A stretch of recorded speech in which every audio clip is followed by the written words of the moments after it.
Recording stopped. Recording in progress. Okay. Good morning. Let's recall the meeting to order and start with the Pledge of Allegiance. Allegiance to the flag of the United States of America, to the republic for which it stands, one nation, under God, indivisible, with liberty and justice for all. David? Good morning. Announce the coverage. Happy to. Montecito Planning Commission hearings are televised live on County Santa Barbara Television, CSB TV, Channel 20 at 9 a.m. in the South Coast, San Ynez Valley, San Maria, and Market areas. Rebroadcasts of Montecito Planning Commission hearings are on Fridays after 5 p.m. on CSB TV, Channel 20. Today's hearing will also be streamed live on the county's website and will be available for download in a day or two. Should I move on to roll call? Yes, please. Okay, great. Commissioner Senauer. Here.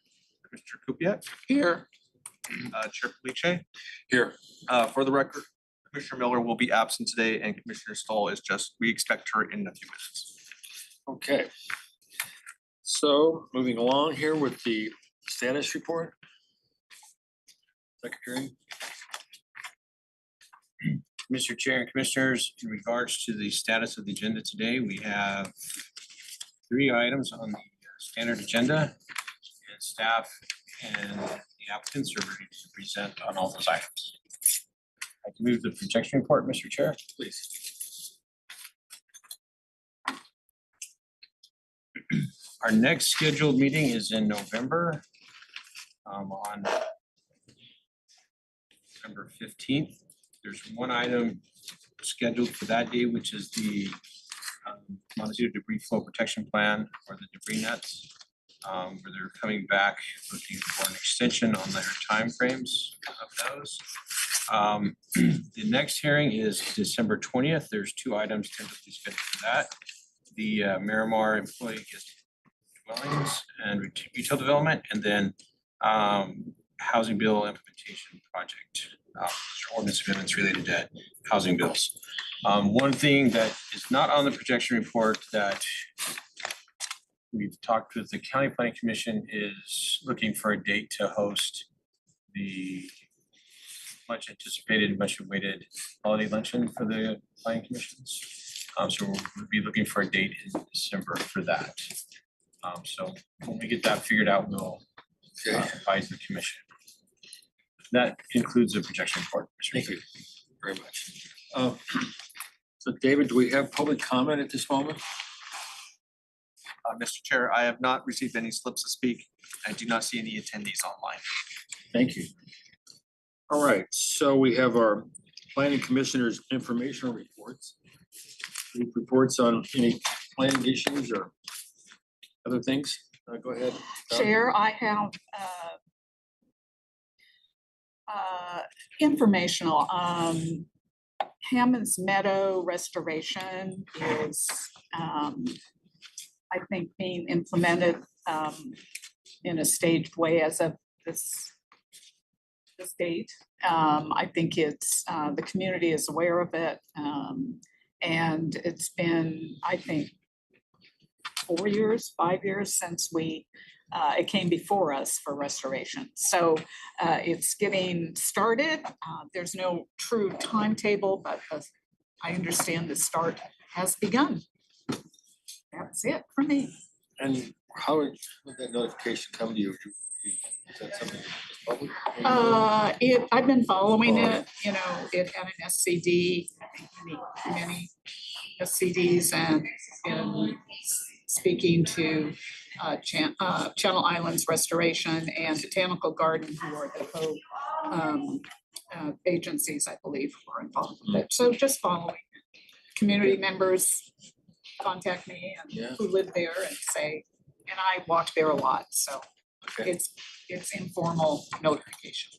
I'm glad you're informing us. Thank you. Anybody else? Not for Andy? No. Okay. Let's move on then. Minutes from September 15th. Anybody have any need for modifying anything? Not, maybe we could take a motion. Motion to approve. Second. Abstain. Oh, we need you. Yeah, second. Okay. All right. Is Roll that- call. Okay, I can do that. Commissioner Sanauer, Do half your job. Aye. Commissioner Stahl, Aye. Commissioner Kupiec, and Chair Palice. Motion passes 3-0 to 1. Okay, thank you. We're moving right along. All right, is the director in the house? Director Palmer will be available via Zoom. Okay. When you're ready, Yep, I'm here, Mr. Chair. Good morning, Mr. Chair, members of the commission. I wanted to let you know that we actually received our letter from the state on the housing element. It was good news. We got that on Monday, and we have been now authorized to move forward into hearings on that document. And the adoption hearings, the actual element update is going to the County Planning Commission on November 8th, and then we'll go to the board on 12/5. So because this is a county-wide element, it doesn't come to the MPC. There isn't anything specific that is directly related to the MPC that you would have to make a recommendation on. But this is good news, and so hopefully we'll have an adopted element, and the state will find us in compliance shortly thereafter. We will then move on to the rezones that will be required as part of that housing element, and that is scheduled to happen in early 2024. And we'll keep you posted on when we'll be going to the County Planning Commission and the board on that. We don't have any rezones in the Montecito community, so that again, that item will not be coming before the MPC. Any questions on that? yes, as far as reviewing major infrastructure affect by virtue of housing elements that would modify the traffic flux, i.e.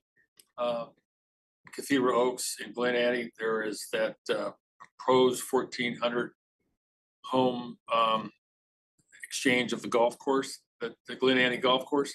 I'm just curious, is there going to be a environmental impact on all that modification for as what may be needed for infrastructure and to handle that flow? Sure. So what the county is doing as part of the rezone package is we are preparing a programmatic EIR that is analyzing the sites that are proposed to be rezoned as well as any proposed projects. And so we will have a programmatic level of analysis for that. I guess my question comes to the fact that even if we are happy with the thought of that purchase and adding housing in that area, let's say, for example, it's deemed that it's way too large for that agricultural setting. Say it only could handle 900 additions instead of 1,400. Is that something that gets processed during hearings, or the effect on infrastructure which would cause it to come down? How does that work? So essentially, the landowner is putting together a package, right? In this case, I mean, we identified it for a reason, but they actually have a concept that they're bringing forward. And I believe we've made an adjustment based on the analysis that they did to remove some acreage because of some environmental constraints on the site.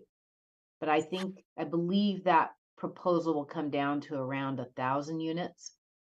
But, you know, we will do a programmatic level analysis, and then as that particular project moves forward, if there's additional analysis that needs to be done that's more project related, they will have to complete some additional review potentially. I say potentially because one of the programs in the housing element basically indicates that, and this is state law, that if you are rezoned as part of the housing element, and it's least 20 units per acre, and you provide at least 20% affordable, then you're in a ministerial process. Unless you have some other discretionary action that would be required as part of the project, like a subdivision map or something like that. If it has a subdivision map attached to it, then it has to go through the regular discretionary process, the whole package. But if they were to come back and they didn't need any other discretionary actions and the rezone went forward under the housing element, they could be in a situation where they get a ministerial approval. I have a second question regarding that. I know that most of the water requirements for the golf course are accessed through reclaimed water. And there isn't much of any meters for, domestic or clean water. And so I was curious on how do you deal with something like that if you don't have meters on a property? Do you, because of the Housing Act, do you just get them? How does that work? Well, they're gonna have to request water from the Goleta Water District if they don't have sufficient water to serve their project. And if they can't get water from the Goleta Water District, then that's a constraint. And we have land use development policies that prohibit us from approving projects that don't have adequate services. So Well, that they was have the problem. to, right, so if they don't have water, they can't get approved. Well, they must have some idea because they couldn't I'm sure they do. golf course without. Yeah, water, and so they they'll do. have to submit all that information with their application. They just, to my knowledge, haven't indicated where they would be getting the water from at this point. Okay, one more question. So the housing, employee housing elements at the Biltmore and or in Montecito at the Miramar, that's totally unrelated to this kind of activity. And so they're not granted this employee housing based on the state statute. Those are proposed applications. So you're right, we're counting them in our housing element, but they are separate from the actual rezone process. So they're private projects that are being proposed. So you will be able to allow those types of projects to exceed their normal FARs by virtue of the fact they satisfy our need for more housing in our state statute. Is that Well, right? they can apply for concessions if they're using state density bonus law, and presumably they are if they need those kind of modifications. We can also modify standards in our development plan or conditional use permit process. But because they're providing lower income, that's, that has a community benefit to it. And so that'll be factored in when we're weighing their requests. So that factors into it, I understand the employee housing, but the market housing, how does that factor in? It doesn't. I mean, it's just housing that gets provided. But the Miramar has indicated to us, in order to be able to afford to build and subsidize the low-income housing, they are proposing market rate housing. And so that's not uncommon in a project to do that. Right, but if that's a project that hasn't already used up all their capacity for building from the original permit. But I guess that's a topic for a different time. Yeah, I Okay. mean, we have to review it. It's, we have determined that it's a revision to their existing plan because of the size and of the proposal. And so that's an item that will be coming before the Montecito Planning Commission. And one final question, and I hate to hog your time here, but does that, if they go back for a revision and ask for market housing and commercial and this, does that allow us to question the idea of this postponement of bed tax?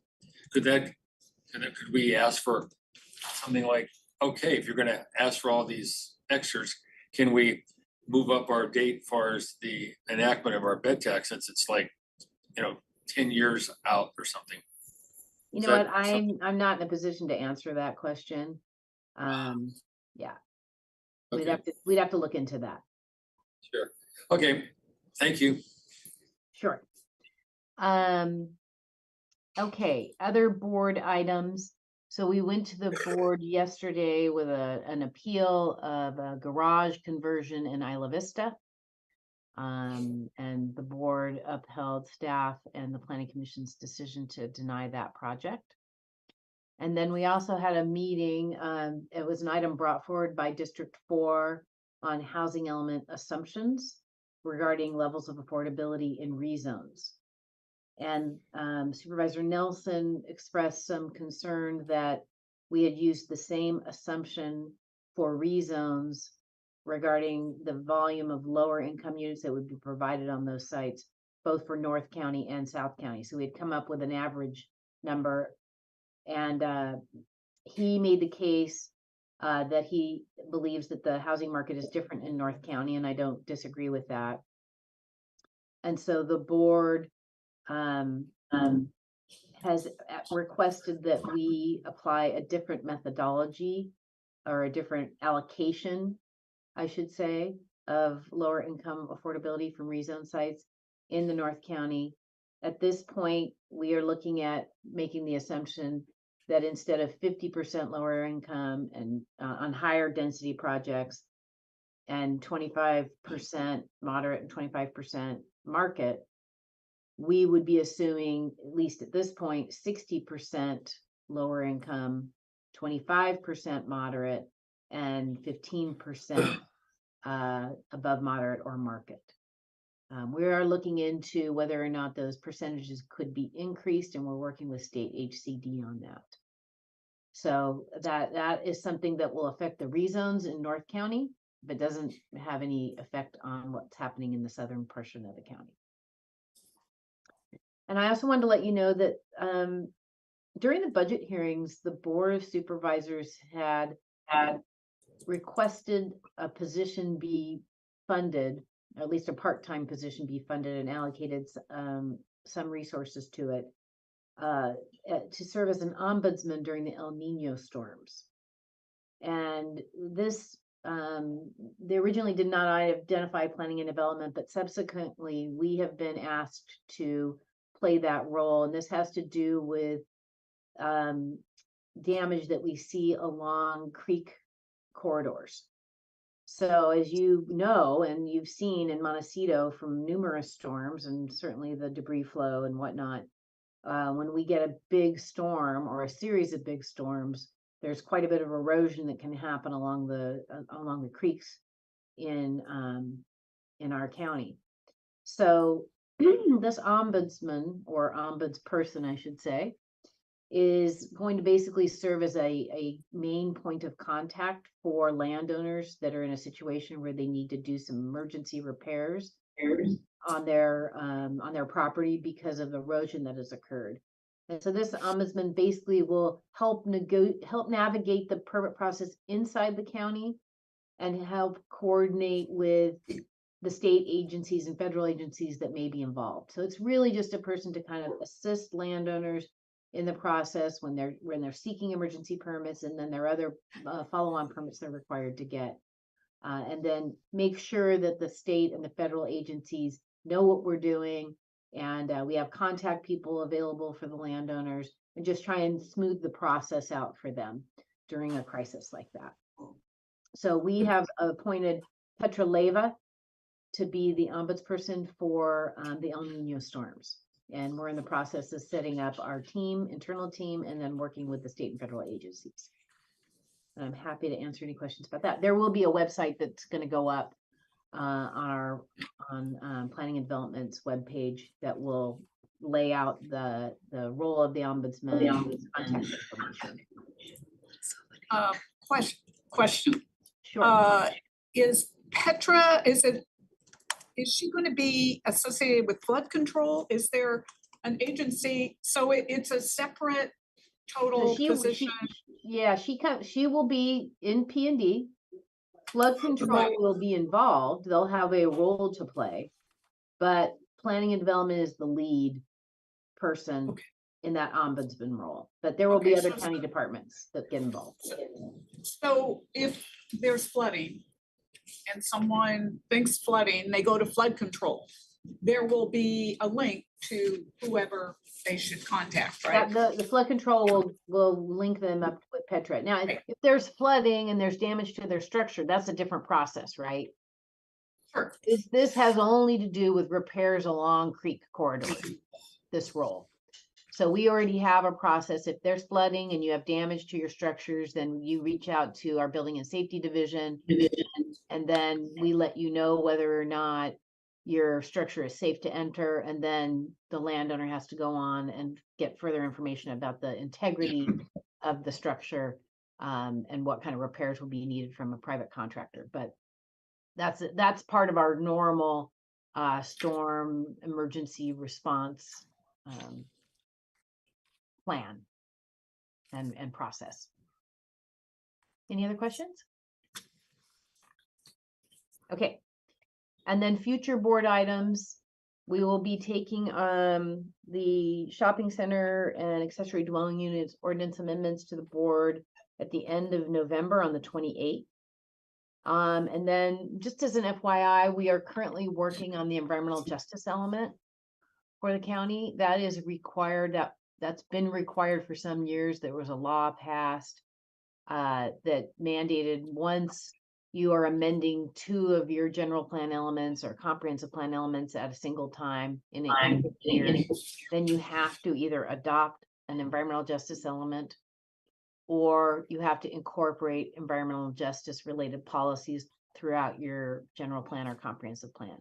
And the environmental justice element is really to address communities that have, excessive exposure to pollution, those type of things, or they're very low income and they don't have access to resources.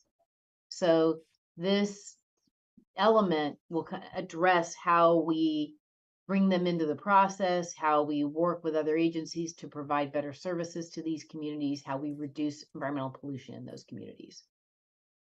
And we have, I believe, 8, oh my gosh, I think we have 8 communities, and they include the communities.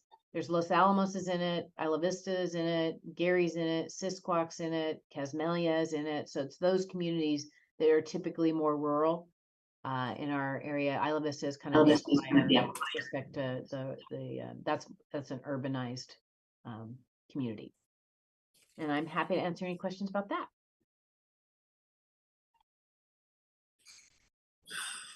Okay, thank you.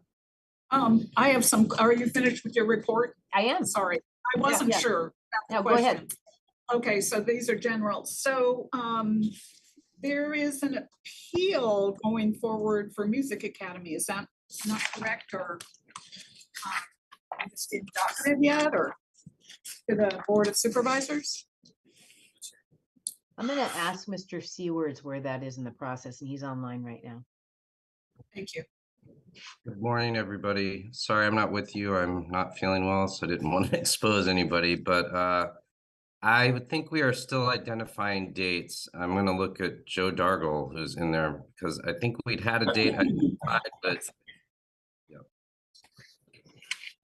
yeah, so actually I can look at Steve as well, because he is the planner. Yeah, we have not identified a date yet, but we're discussing it, and we're still drafting a board letter, so that'll be coming in the next couple months, I would imagine. Couple months. And I have Director Plowman, one more on board action.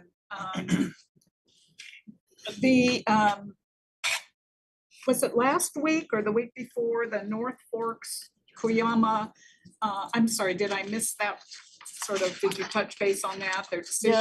No, I'm sorry, Okay. you're right. I should have touched base on that. Thank you. They did hear the North Fork appeal that was in District 1. And that was an application for 3 agricultural reservoirs for frost control in a vineyard. And our planning commission had denied it, and the board upheld that denial. Thank you. And there wasn't any pipeline decisions since our last meeting by the board? So you are on top of it this morning. Let me go back and look. Sorry, When did we last meet? been- When did we last meet? I can't remember when we last met. 15th last month, Okay. Okay. and So maybe it was we- before that, so my We did apologies. have, we did have a decision on the Los Flores pipeline change of ownership. And that was approved. That was approved. And then also, there had been an item that had been related to Strauss Wind Energy that was traveling. There had been a request to change a condition related to their incidental take permit for Golden Ingles. And it ended up, they ended up coming up with a resolution with U.S. Fish and Wildlife, so that was withdrawn. And I think that's it. Lisa, I have a question. Yeah. I was reading about the state law that could allow ADUs to be sold individually. Is that something that's already been passed in the state, with the state? I don't believe so. I have to go back and look at what the law, what the governor has signed to date. But that would be sort of similar to SB 9, Right. which is ministerial lot split. But I did see something about that, but I need to check to see where that is in the process. I thought maybe that became a 2-year bill. But I'll have to look. If that is or does go into effect, does that change how ADUs are counted for the housing element? Or what we're being asked to provide? I mean, are they gonna be considered differently than they are now? Well, I don't think for this cycle they will be, because we've already done all the work and the housing element's been accepted. It may be for future cycles if a law like that passes, but not in this cycle. Thank you. Thank Any you. other questions? Good. I think we're good here. All right. Thank you. Have a great day. Thank you. Bye-bye. Bye-bye.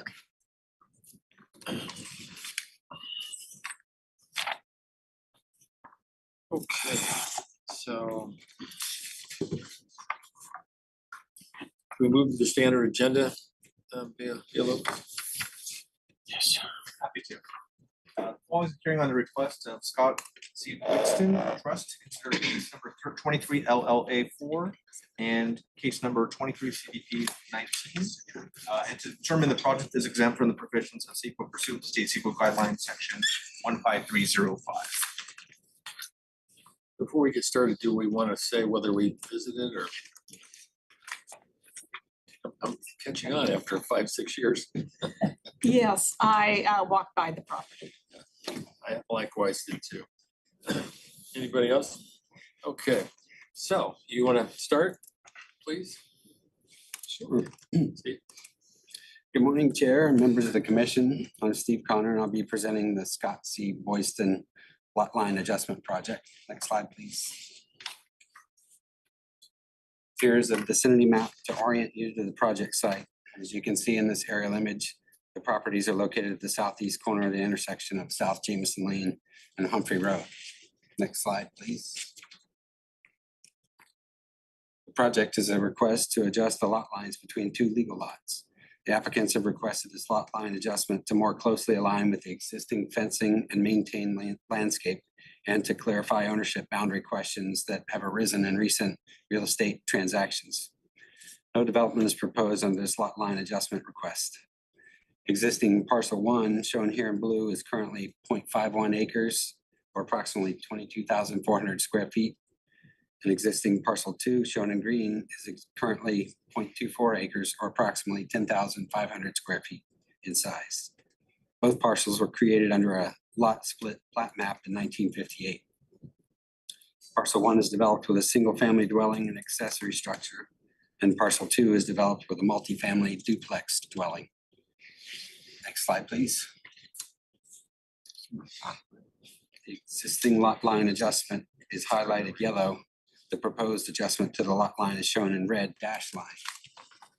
After the lot line adjustment, proposed parcel 1 will be 0.49 acres, or approximately 21,400 square feet in size. and proposed parcel 2 will be 0.26 acres or 11,500 square feet in size. Next slide, please. Lot line adjustment is consistent with the comprehensive plan, including the Montecito community plan. Both lots have a land use designation of single-family semi-rural residential or SRR 3.3, which has a minimum 15,000 square foot lot size and a maximum of 3.3 dwelling units per acre. Both lots comply with the required setbacks of the 15R1 zone. Zone has a minimum 15,000 square foot lot size. Proposed parcel 1 will conform to the minimum lot size and width. As discussed in the previous slides, both parcels were created under legal lot split plat map in 1958. Therefore, parcel 2 was legally established before the minimum lot size and width were established in the code, making it a legal non-conforming lot. The code allows changes to legal non-conforming lots as long as the non-conformity is not exacerbated. The lot size of parcel 2 will increase from approximately 10,500 square feet to 11,500 square feet. And approval of the project will not exacerbate the non-conformity. Physical development is proposed under this lot line adjustment request. Additionally, the project is consistent with all of Chapter 21 subdivision regulations as detailed in the staff report. Next slide, please. Proposed project can be found exempt through CEQA section 15305, which allows for minor alterations in land use limitations. The average slopes on the parcels are less than 20%, and the lot line adjustment will not result in any changes in land use or density. Next slide, please. In summary, staff recommends your commission take the following actions. Make the required findings for approval, including CEQA findings. Determine the project is exempt from CEQA and approve the project subject to the conditions included as attachments B1 and B2. That concludes staff's presentation. We're available for any questions the commission might have. Thank you. Thank you for your presentation. Anybody have any questions of Mr. Khan? Do we have public comments or questions from the public? Mr. Chair, I have not received any speaker slips and we do not have any attendees online. And Mr. Chair, I think the applicants may want to present Oh, before we get to the public comment. oh, well, what the heck? Why not? Did she come all the way down here? Sure. Well, I'll be brief. My name is Steve Welton. We work for Susanna Ellis Planning and Permitted Services. We're the agent for both applicants. We don't have much to add to the presentation. The other Steve and I have been in contact and had several conversations. We're prepared to accept the conditions of approval. My only comment on the presentation, I think the green and blue were flipped, but other than that, yeah, good. Or double party questions. Yes. Well, this is pretty straightforward. I don't have any questions. I'm happy with presentation and request. Anybody else?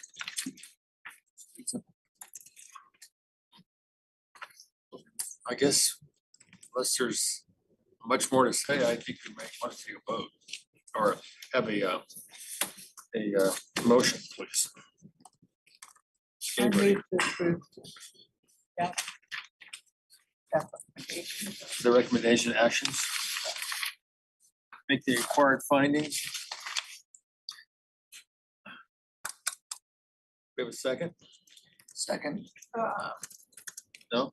No. Can you read it? No, should we Yeah. read the recommendations into the record? Yes, we can or do that. just You can reference the Recommended actions. Is actions on the board. that what you meant, Sandy? Yes, Okay, thank you. all right. And you met that the second? I met that the second. Okay. I think we're satisfied here. Should we take a? Commissioner Kupiec. Aye. Commissioner Senauer. Aye. Commissioner Stahl. Aye. And Chair Palice. Yes. Motion passes 4-0. Thank you. That fast enough for you? Yeah, it was. Thanks. Okay.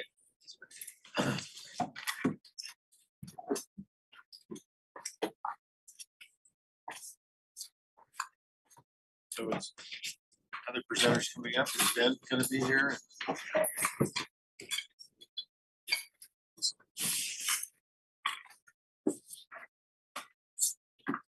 Thank you, guys. That could stay longer.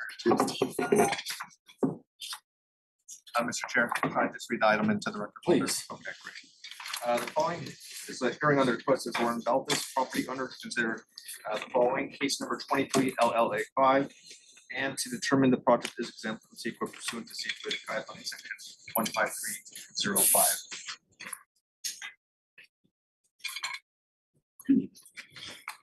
Okay, so we want to have staff present. Yes, please, once I see the. Let's do a site visit. And so ex parte, I did a site visit. And met with Mr. Lloyd yesterday and was probably a half hour. I didn't meet with anybody, but I looked over the fence. Well, if nobody else has been there, Should I've been there in the past. okay. All right. So maybe we can go ahead with the staff report. Yes, good morning, Chair Felice, members of the commission. As mentioned, I'm before you today with the 465 Hot Springs Road LLC lot line adjustment. Next slide, please. The site is shown here outlined in white. It is off Hot Springs Road and just south of East Valley Road 192. Shown at the top of the picture. It's also just under a mile north of Highway 101, which isn't shown here. Montecito Creek runs along the western, or in this case, the left-hand side of the property. It's a little bit difficult to see, but there's kind of trees in a small line there. Next slide, please. There are kind of two steps to this project. The first will be a voluntary merger, which is not subject to review or approval by the commission today. And the second will be the lot line adjustment, which is before you today for approval. This slide on the left shows the parcels as they exist today. There are 5 parcels, all legalized by certificates of compliance. The owner has submitted an application for voluntary merger with the county surveyor's office to merge parcels B, D, and E. And the merger must be finalized before the lot line adjustment is recorded, which is included in the conditions of approval. After the merger is finalized, the parcels will be those shown on the right here. There are 3 parcels of 0.426, 0.556, and 4.814 acres respectively. For the rest of my presentation, I'm going to be referring to the combined parcels B, D, E just as parcel B. It just makes it a little bit easier. Next slide, please. The proposed lot configuration is shown here. The lot line adjustment would result in 2 parcels of 1 acre each and 1 parcel of 3.796 acres. That's 1, 2, and 3. Next slide, please. Existing development on the project site includes a single-family dwelling, a detached guest house, a detached garage, a shed, and a fountain, all of which are shown in the green outlines. There are also brick pathways that kind of snake throughout the site, which are not shown on the image. All of this development that I just mentioned is going to remain on site. And then there are also a swimming pool, a pool cabana, and a tennis court, which are shown in the red outlines, which will all be removed from the site before the lot line adjustment is recorded. Next slide, please. The proposed lot line adjustment is consistent with all applicable policies of the county comprehensive plan, which includes the Montecito community plan. The site has adequate services, including access, water, and wastewater treatment. Any future development will be subject to review by the Montecito Board of Architectural Review for both design and neighborhood consistency and compatibility. The project also proposes development envelopes to set back future development from biological resources and flood hazards. Next slide, please. This is an exhibit from the applicant's biological resources assessment. Everything in the orange line is the development envelope that's proposed. The green line and everything to the left to it are the mapped environmentally sensitive habitat area. And then the blue shaded area is the FEMA flood zone. The development envelope also makes an effort to avoid native tree communities on the property that are not part of the mapped ESH. So they're not technically ESH, but they're still native trees, which is why the line kind of ducks in and is pretty irregular. Next slide, please. The proposed project is also consistent with the applicable parts of the Montecito Land Use and Development Code, as well as Chapter 21 of the County Code, which regulates subdivisions and other acts that the surveyor has a hand in. The existing shed and guest house are legal non-conforming for setbacks, and all other structures meet the required setbacks. After the lot line adjustment, the shed and guest house will still be legal non-conforming, and all other structures will still meet the setbacks. Parcels A and B, the existing ones, are legal non-conforming as to lot area, since they're both less than the required 2 acres. The resulting lots 1 and 2 will also be non-conforming as to lot area, but there is no increase in non-conformity, and it's consistent with section 35-430-110B of the Montecito Land Use Development Code, which says that lot line adjustments can result in non-conforming lots as long as the initial lots were also non-conforming. All lots meet the minimum lot width, and the proposed project is consistent with all of the findings in the MLUDC and Chapter 21, which are discussed in detail in the staff report. Next slide, please. The proposed project can be found exempt from environmental review under section 15305 of the state guidelines for implementation of CEQA. This section exempts alterations in land use limitations in areas with an average slope of less than 20%. This includes lot line adjustments that don't result in the creation of a new parcel or change in density. This project does not create any new lot or change the allowed density lots, and the average slope of the site is less than 20%. Next slide, please. Staff recommends that your commission make the required findings for approval of the proposed project, including CEQA findings, which are specified in attachment A of the staff report. Determine that the project is exempt from CEQA pursuant to section 15305, which is set forth in the notice of exemption, which is attachment C to the staff report, and approve the proposed project, case number 23 LLA5, subject to conditions of approval, which are included as attachment B to the staff report. That concludes my presentation. I'm happy to answer any questions the commission has.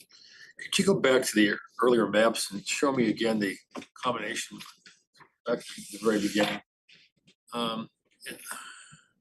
Yes, that next Slide 3, I think 1 forward. You could show us the one that showed that there you go.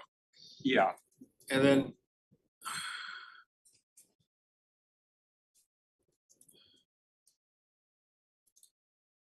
so after the volunteer merger, then how is the lot split? Show that again. Is That's 1 forward. sure? Okay, Thank you, David. there you go. Okay. All right. Is there a this graphic here? Lots 1 and 2 are equal in size. So They're not shown here as equal in size. the Street right away. Yeah, the street right of way is included as part of the lot. So lot 1 technically extends a little bit Got it. further, but this is kind of the Got it. function. Yeah. So Mike, so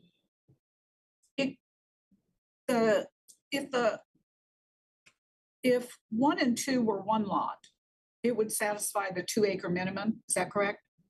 That is correct. So I'll ask the applicant, why was that not considered? In that it would give you 2 acres, it would satisfy the requirement. And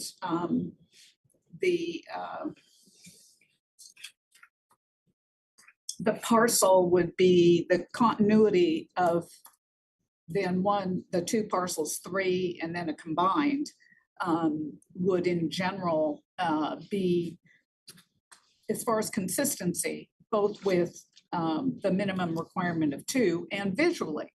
I'm just curious, and I'll ask the applicant what the decision was to make it 2 versus 1. Mr. Chair, are you opening it to my comments now? Do you Well, wanna I make a think presentation? before we go there, any more questions of the staff, we'll come back to you because you can answer most of the questions. Thank you, Mr. Chair. I'm not sure who's the right person to answer this question, but what establishes I'm just looking at the development envelope. You could go to that slide. This Slide development 7. envelope's really never superimposed over the lot split, but I can kind of see where it is, where the swimming pool is. You're on lot number 2, I mean, is that development envelope a requirement? This is something that we worked with the applicant and their biologist on to avoid the biological resources. It effectively means that since they're avoiding it, we don't have to review impacts on those resources. Mhm. So they're saying we're avoiding these more sensitive, these native trees, so they're not going to be impacting them in the case of future development. They're making sure to avoid anything sensitive.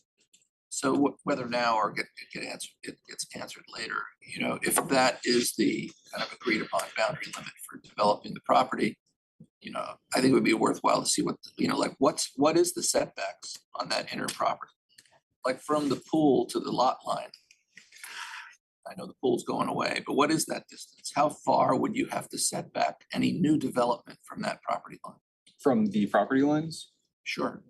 the required setbacks, this would be an interior lot. Yep. Which has required setbacks on all sides of 10 feet. But the total setback area has to be equal to as if it was not an interior lot. So if we take lot 1, that's gonna have more significant setbacks. I want to say the front setback is something like 50 feet from the road right of way. So we kind of take that total setback area and apply that total area to lot 2. So they can have 10 feet on probably 2 of the sides. And then the other 2 are going to be greater than that 50 feet to meet the total same area. Mhm. So it may be that on this eastern property edge, since that's where the most of the development envelope is, they may be as close as 10 feet to that property line. But then they'll have to keep away from it on the other sides to meet the total area. The clear, it's It is, difficult and to- I think I'm gonna let Mark. I have other questions regarding infrastructure, but I think I'm willing to wait until after the presentation, actually. So why don't we just go to that if you don't mind? Thank you, Mr. Chair. My name is Mark Lloyd, and I represent the applicant here for this lot line adjustment today. Want to thank Ben for his excellent presentation, for his efforts over the last year on this project. It was a very good job. Maybe we should start, David, if you could bring up the lot line adjustment slide itself.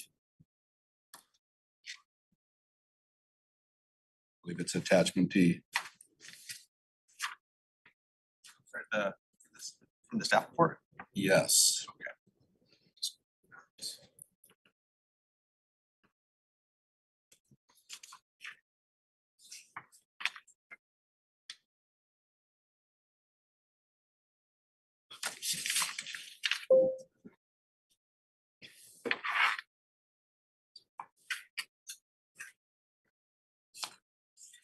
So the first question was about the existing lot configurations.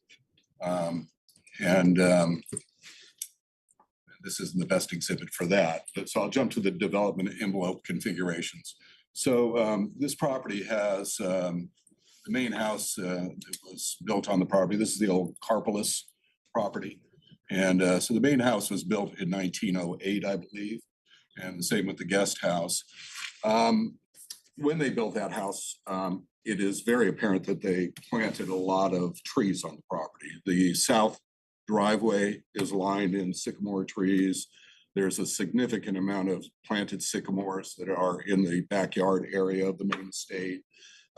Some native coastal oaks are there. So there's a lot of trees as you would normally see on one of these big estate properties.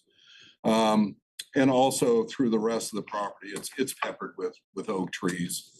And so the first thing that we do in design is have a biological assessment study done so that we understand what all the constraints on the property are.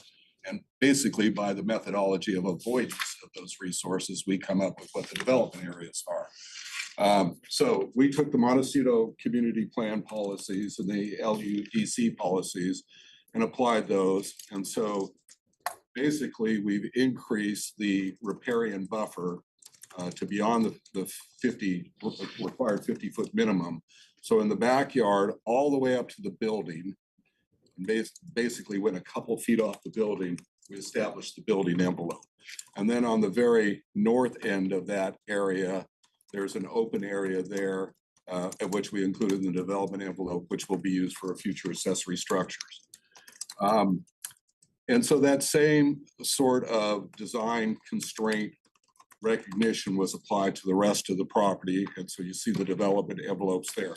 They are somewhat irregular, but there's a method to the madness, and that is to protect the species trees and to set that out as a perpetual protection as a condition of this property.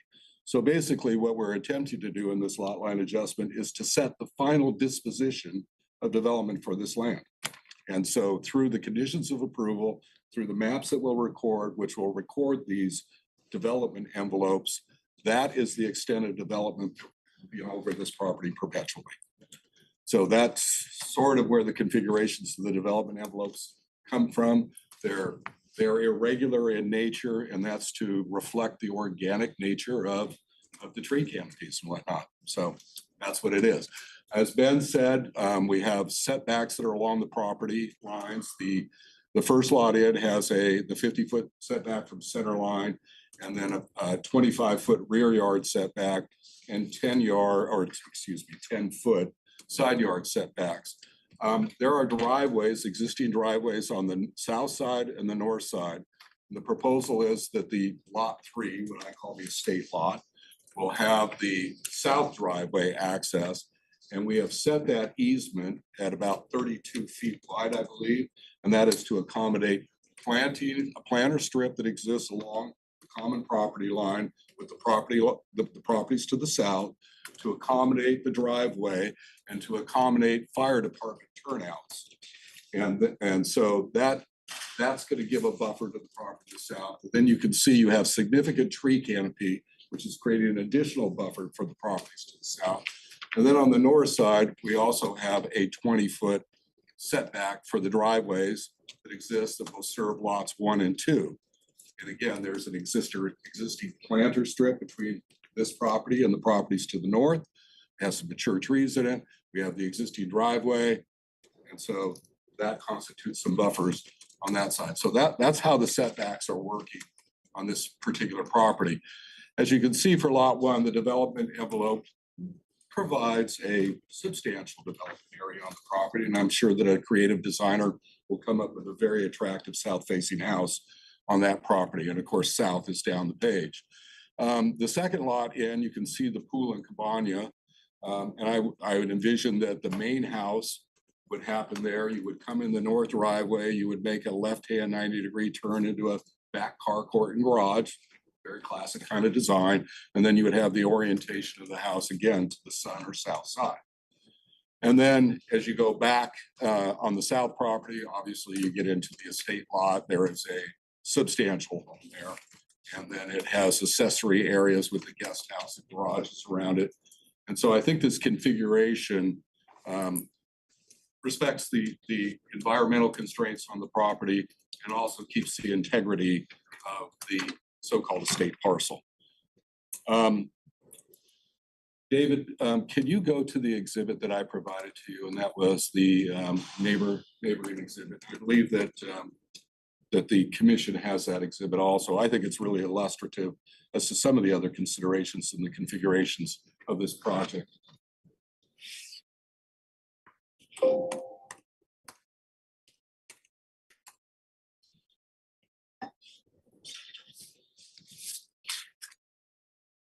Thank you, David. So as Ben related in his staff report to you, this project meets all of the requirements of the Montecito Land Use and Development Code, Chapter 21, subdivision code for the county. However, not only looking at constraints as a roadmap to what should be well-planned development, I think another important aspect, and is also reflected in the county's LUDC, is a neighborhood compatibility issue. And so I prepared this map. I think it's somewhat illustrative. So in the pink or magenta color here, I'm showing all of the existing parcels that surround this neighborhood or region that are 1 acre or less in size. And you can see that the vast majority of them are of that size character. The light blue is parcels that are between 1 and 2 acres in size. And then the green is for parcels that are larger than 2 acres. And so obviously our 4.65 acre parcel is over 2 acres, and we have one adjoining parcel to the south that is 2 acres. The total of this area is just under 32 acres. There's 37 lots in here, so you're getting an average lot size existing that's 0.8 acres. So in looking at the design of this and looking at the sort of priorities, the ESHA, the biology, the environmental resources were a substantial influence on the lot configuration and design, as I explained. But I also wanted to take these smaller existing lots, and first of all, we have 5 lots, we're merging down to 3. So we're reducing the development density in the area to begin with. And then the second thing, I thought it was important that we do have this neighborhood compatibility or consistency. So the 2 front lots at 1 acre, as you can see, mirror and flank other 1 acre or smaller lots all around it and contributes to this neighborhood compatibility issue. So I think that that fits well with the surrounding neighborhood as to a compatibility issue. And then we have the remaining parcel 3, the green area, along with the 4 lots that are in that 1 acre or that pink designation that will now be the 3.8 acre estate lot. And that's sort of anchoring the center of this neighborhood. You will notice that the existing 2 acre lot that is to the south of us, it is bordering our larger than 2 acre lot. And I note that that property owner wrote a letter to you and was talking about the lot should be 2 acres. Well, the lot that's adjoining him will be 2 acres. He talked about development impacts on him. We have an existing house and an existing developed property over this area that is undergoing remodeling right now. So I think as far as consistency and compatibility with that 1 2 acre lot, we do that in this design.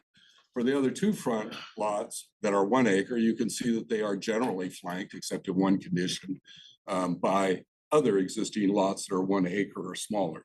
So neighborhood compatibility, I think, is achieved by this project. Another thing I would point out to you is the development envelopes are imposed on this. And again, you can see through the protected areas on the 2 front lots that we have substantial buffering, particularly to the properties to the south. And so the privacy and sort of the neighborhood cachet that is represented by this neighborhood is preserved. And we're protecting all these trees, so we're also keeping that that benefit intact and protected perpetually. So it gives you a notion of how we looked at designing this. There was a question from the commissioner as to, well, why don't we do a 1 acre or a 2 acre lot in this area so that we meet that that zoning code requirement. And when you look at the code, it's as to how it's written, that notion of a 2 acre or whatever the nominal zoning district is, in this case 2 acres, that is really only applicable to subdivisions in the county. And this is a lot line adjustment, and as Ben's staff report noted, we are consistent with the LUDC requirements for substandard lots. We are actually increasing the size of the substandard lots, the 2 residual lots after the merger occurs. And so we are actually increasing the size of that, again, not triggered by the 2 acre requirement for a subdivision, which is irrelevant here, but really focused on a neighborhood compatibility standpoint. So I think the design and layout of the lots works well. I think that in that, we also looked at what neighboring properties are developed, where home sites are at. And so we've made a distinct attempt to nestle this project in amongst the existing characteristics of the neighborhood. So with that, I will conclude my presentation, Mr. Chair, and I'm here to answer any It's very questions thorough. you may Thank have. you. Thank you. So we shouldn't have too many questions with all this thorough explanation, but we probably will. Questions? Yeah, thank you for your presentation. And I have a question about the tree removal and disturbance impact 2 of this report. And when I went there, everything's been cleaned up. Vegetation obviously has been taken out somehow. Weed removal, trees probably. So is this in other words, this has already been done? Have the trees been up to possible removal of 113 trees? Has that already been done? Where does that fit in? Is it projected? Has it been done? Is it, okay, in real time, where are we? Has it been done? Because it looked really, cleaned up when I was there. So I'm just trying to, if this is a predicate for our action, has it already been done? All this? Am I vague in my sort of question? It's like, the non-native trees, the 5 protected trees, the 5 specimen trees are non-native, but they will be removed. I need some clarity as to what's been done and if it's all been done. And this is just an as-is sort of, please, please approve this. We've already done it, although probably we should have waited until there was deliberation and discretionary action. So I'm just trying to get the sequence and the timeline of all this. Because I know, Mr. Lloyd, you said you've been working about a year on this.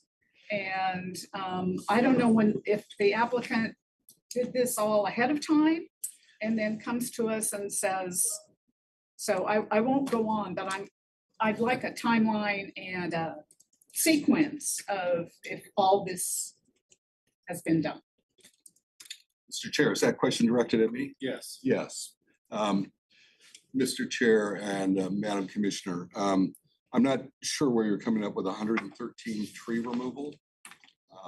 It's on page 32 in under 6.0. Potential impacts to biological resources and development envelope of 113 Okay, trees that- I possibly removed, plus all vegetation, then it goes on. I So there's- understand now the okay, context so in which there's you a asked that quantity, question. right? So it is normal, a normal practice by project biologists to identify any trees that may have virtually any potential to be impacted. So by example, as I noted, there was the southerly driveway and the northerly driveway to some extent are lined with sycamore trees that were planted when the estate was established. The sycamore trees are some of the protected trees that are in the Montecito Community Plan. And so we have a driveway that's going up flanked by these trees. And so as that driveway is being repaired and turnouts are being introduced pursuant to fire department requirements, the biologists, due to the proximity of those trees and that they virtually cover, the canopies cover over the driveway, they all have the potential for being impacted. You were out there yesterday, you saw the new driveway in, you saw all the sycamore trees still there. So we have not had losses. So what the biological report is identifying is what is any shred of potential impact to species trees, and then is setting forth the mitigation. And in his world, he saw that that might be along the lines of 113. Right. I think your observations yesterday would show that there's very little impacts, or should say the works that have been done under a building permit for the remodel of the house, not this project. Right. Everything is being sustained. It was just, it's hard to reconcile what may have been done before I saw it yesterday. Okay, if trees have been, so in those 2 parcels, no trees have been taken. There is potential impact for what you just referenced, but what was, there were no trees or vegetation that had been removed prior to when I saw it. Well, as you also noticed that the pool house has been demoed with the demo permit. Right. I believe there was a pepper tree or two around that, and I'm sure that those have come out too. But the mapping for the lot line adjustment inventories all the trees that are represented in the bio assessment. And I'm happy to go out there with anybody and we can count those trees up. Okay, so the intent is not that every tree that there is to remain. There are non-protected Right, I trees see like that. peppers and I see that. beets. Although, as you saw, we're also leaving these, what was it, 3 or 4 rather large and grand and gnarly eucalyptus trees, which aren't necessarily protected, but we're leaving those. But there are, I would term to be non-significant trees that we anticipate will be removed as people develop the envelopes too. Right, as people develop the envelopes when these are sold. Yes. I think probably they might be. The protections run with the land. They take it subject to. Right.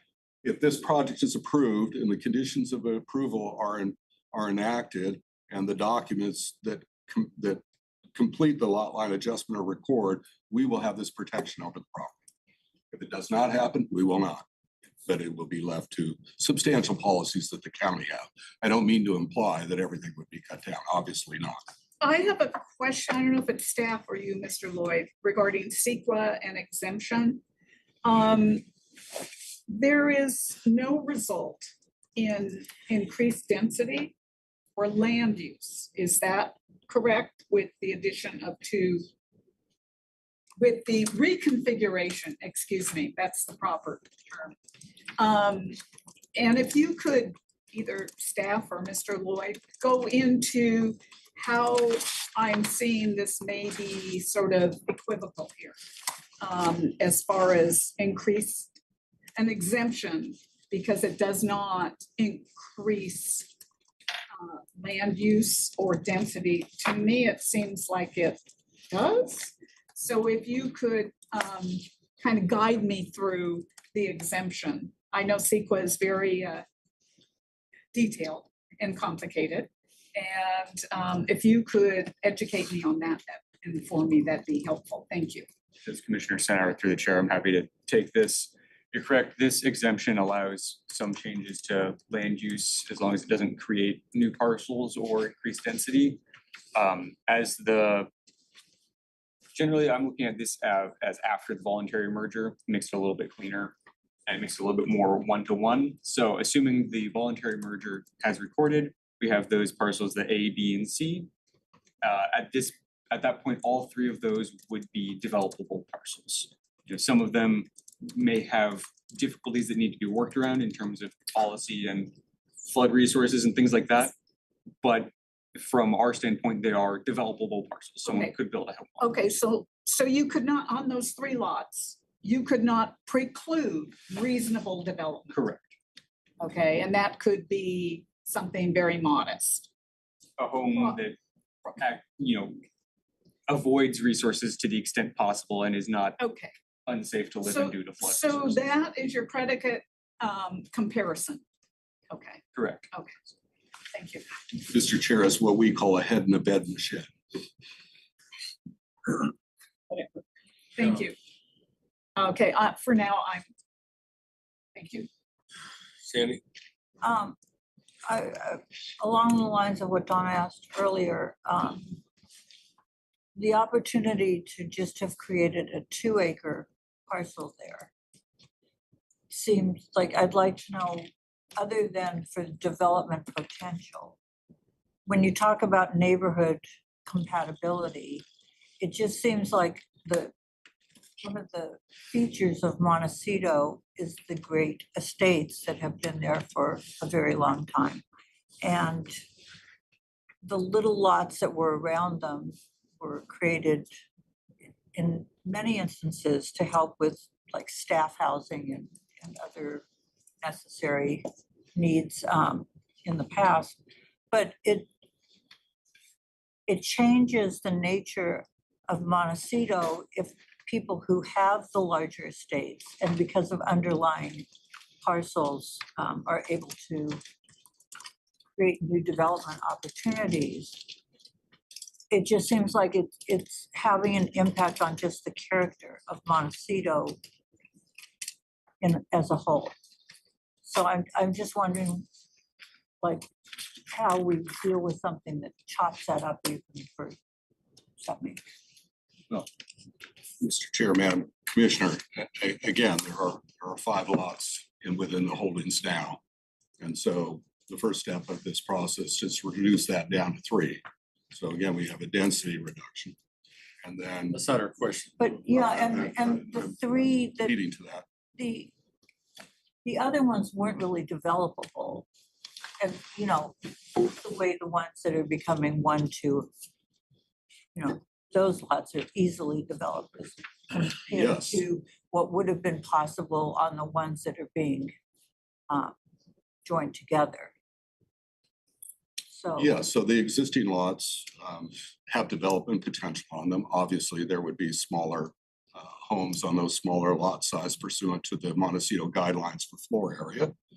And the environmental. There could be some constraints. There would be some semblance of development on them. And I think, in fact, what we are proposing is in fact supporting what I think your notion is. And that is to have larger lots in the area than what exists. By putting the 2 1-acre lots, which are larger than the collection of lots that are in the back, up front on the street, you now have direct access to Hot Springs Road, which is consistent with what the neighborhood is. I think as to the question of the estate lot, we have reduced that in size by some couple acres. But it is still larger than the 2-acre requirement. It's almost 4. We kept it under 4, so it couldn't be subdivided again in the future. And part of the reason for putting the 1-acre lots there is to sustain a area for the estate lot that is commensurate with its size, its history, its cachet. Much in the vein of the notion, I think that I was understanding you were expressing is, you know, you had these big estate lots in Montecito and perhaps to sustain that character. I think this lot line adjustment does that. It keeps the large estate lot or building on a large lot, a lot of room around it, and it continues to, I think, be within the characteristic of those estate lots. We've taken a number of smaller lots, reduced their count for the density, and made them larger to where they are consistent with the neighborhood. And I don't have that map I prepared, perhaps you guys have it in front of you, but by example, the Densmore subdivision immediately to the north of us, that was a subdivision that was done back probably 30, 40 years ago. It's not representative of employee housing being built like we have on Cara Grande around some of the estates there. I think the neighborhood reflects a continuum of history of development through Montecito. And again, my overall attempt here is to give a final disposition to that property's future development. So all that we'll know, and I think it's in character with the surrounding neighborhood. So I have a kind of, maybe it's a question for you. I mean, I know you professionally, so I appreciate your wisdom in many of these instances. But if I look at lots 1 and 2, and I look at what the development envelope is, and this is really beyond just a planning question, and the economics of what that property is actually worth, considering the restraints, I mean, I appreciate the development envelope and what's being protected. But by the time all of that's done and all the other codes get put into play and the clever architect who, you know, I hope I'm one of them, but you know, there are a lot of them out there. Is that lot worth more as a 2-acre lot than as a 1-acre lot? I mean, it's certainly more ability to be developed as a larger home that has accessory outbuildings. I mean, I think, you know, I know, both know what it's like to play in a 1-acre lot, see how much of it you can push and pull.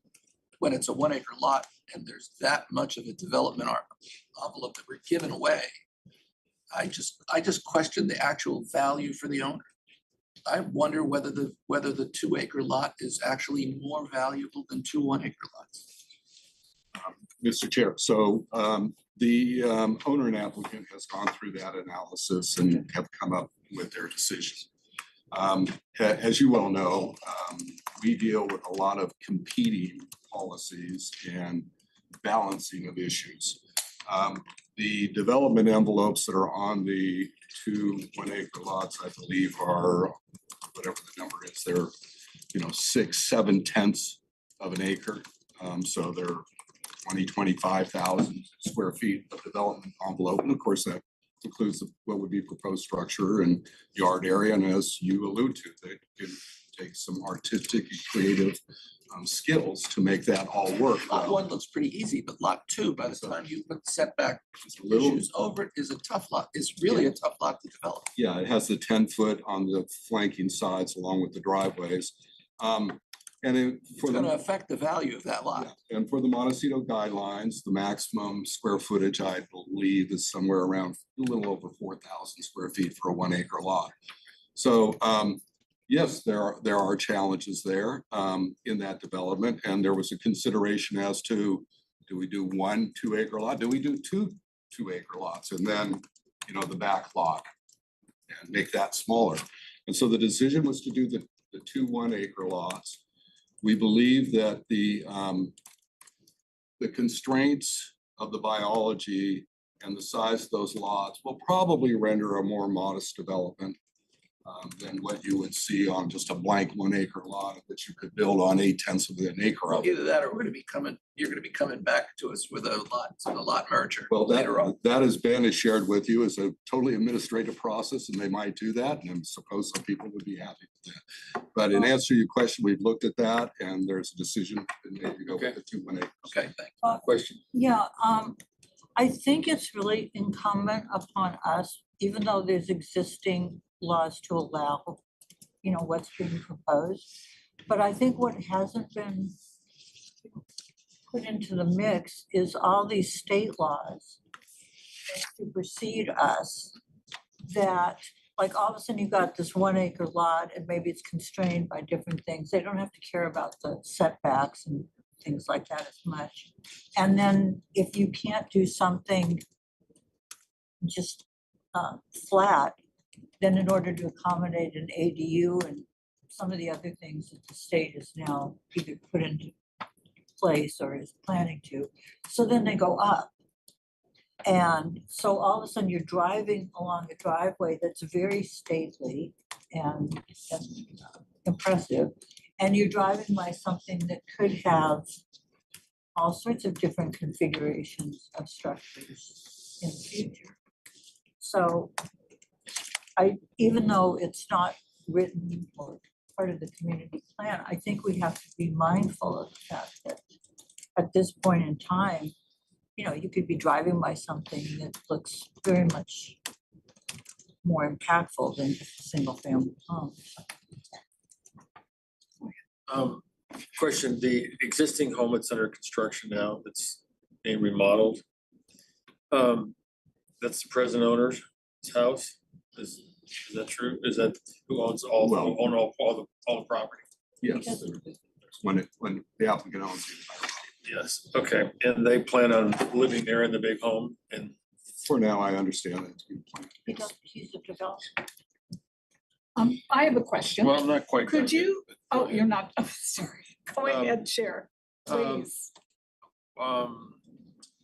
Could you not come to us now and said, we want this configuration and we want the 2 acres, and then you'll come back, whoever owns those 2 acres, and they would ask for a lot split. Why is this property that's behind it pursuing that now? Just so they could sell it off? Is that the plan, I guess? Not sure I'm quite understanding. So you're saying that the back large estate lot? Yeah, if that's left alone, and then there's the 2 acres in front that before you subdivided it into, or lot split it, put it in 2 parcels. Why don't you let the owner of the 2 acres decide that? Why do you want? As I understand, you're saying if the 2 front lots were 1 2-acre Right. lot, why wouldn't we let the property Whoever, owns if that you're split gonna it? sell that, let them Well, decide. They couldn't subdivide it because it's or they couldn't subdivide it. They could split. Well, a lot split is a subdivision. The map act makes no differential. That's a made Why up couldn't they word do it then?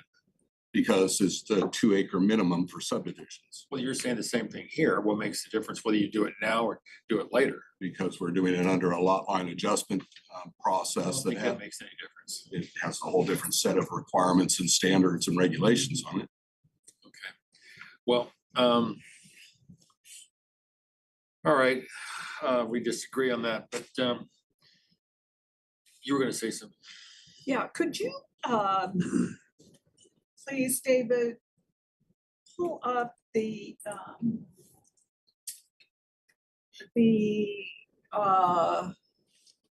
new lot development 1 and 2, that with the overlay of the development envelopes?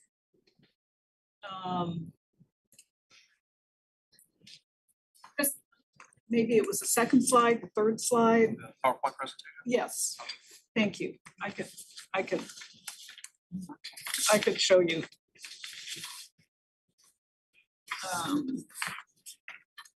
Yeah, this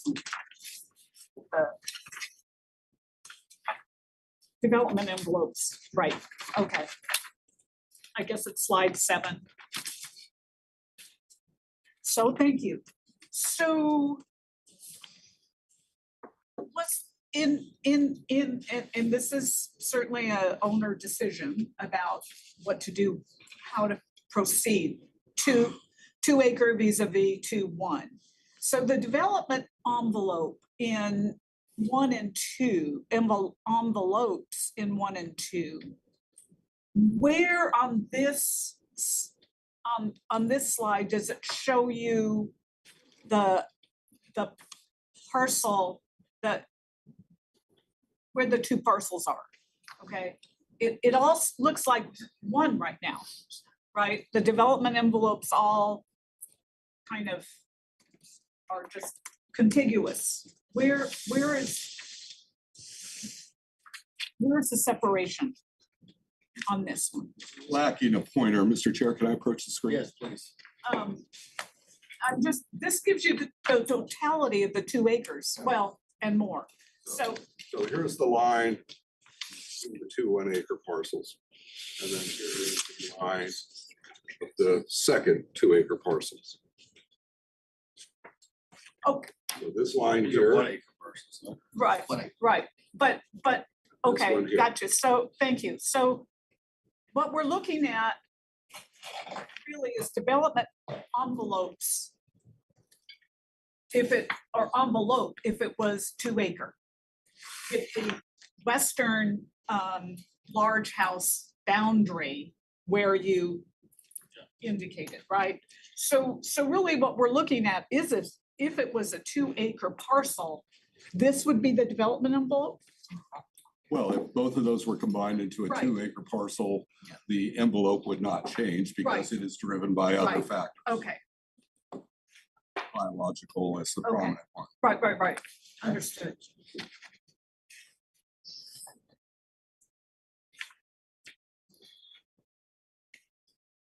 Anybody else?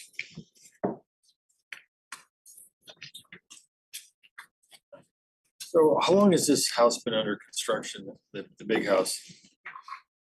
I would be guessing, but I think it's been under a remodel for, I don't know, 6 months, something like Is that. there any red tags on that thing?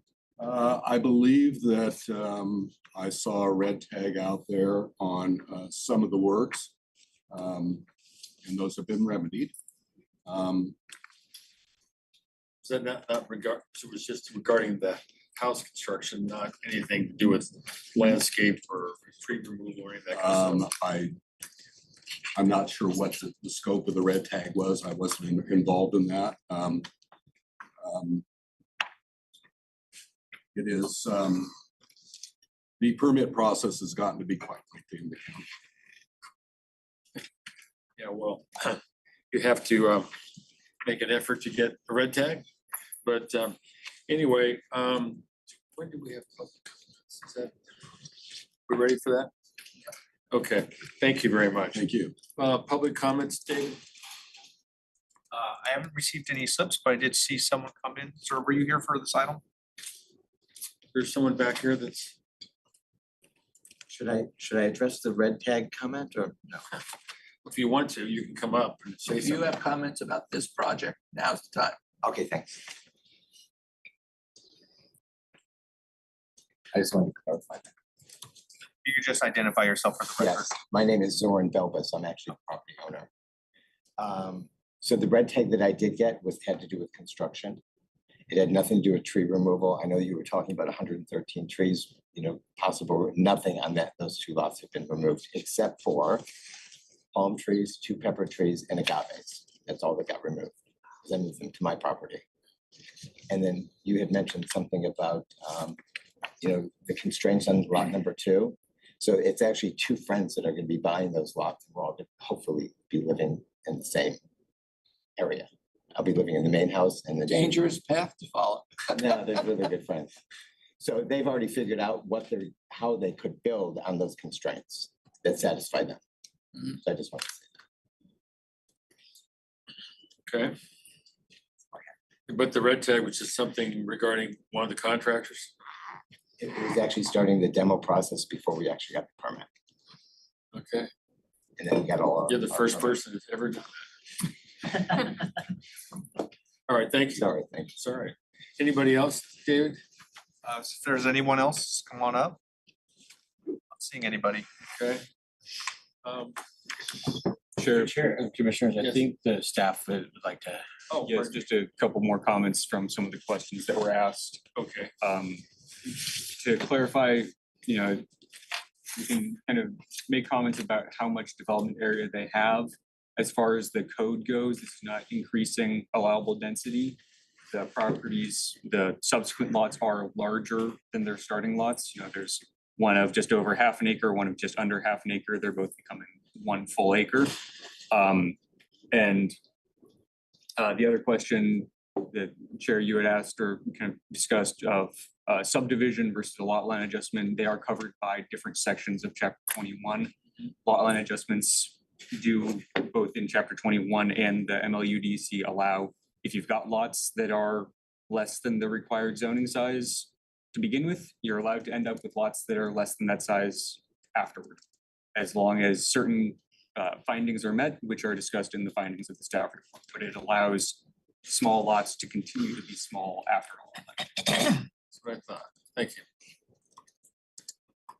Anybody else have comments that we haven't addressed? Donna? Are we in deliberations? I think we are. We're starting. Oh, You may all right, deliberate for us. correct. Well, You start. I appreciate both the applicant and staff and the owner. Their presentations and comments. I understand about the 2 1-acre lots proposed and how that came to be with reassigning the smaller parcels dimensions to carry over to parcels 1 and 2. But I proposed. I believe the 2-acre would be most appropriate, and would like to see if anything could be considered by the owner in the project to reconsider the 2 versus just having 1 2-acre. So that's kind of my sense of it for considerations, as Commissioner Stahl mentioned, and for general consistency, I think. And I think the constraints of the 2, even though apparently it's been already kind of set up where they're sold to family to and they're going to have, that's all been arranged. So anyway, I believe I believe it would be more consistent with the acreage to have a 2-acre parcel. Sandy? I agree with Commissioner Sanauer.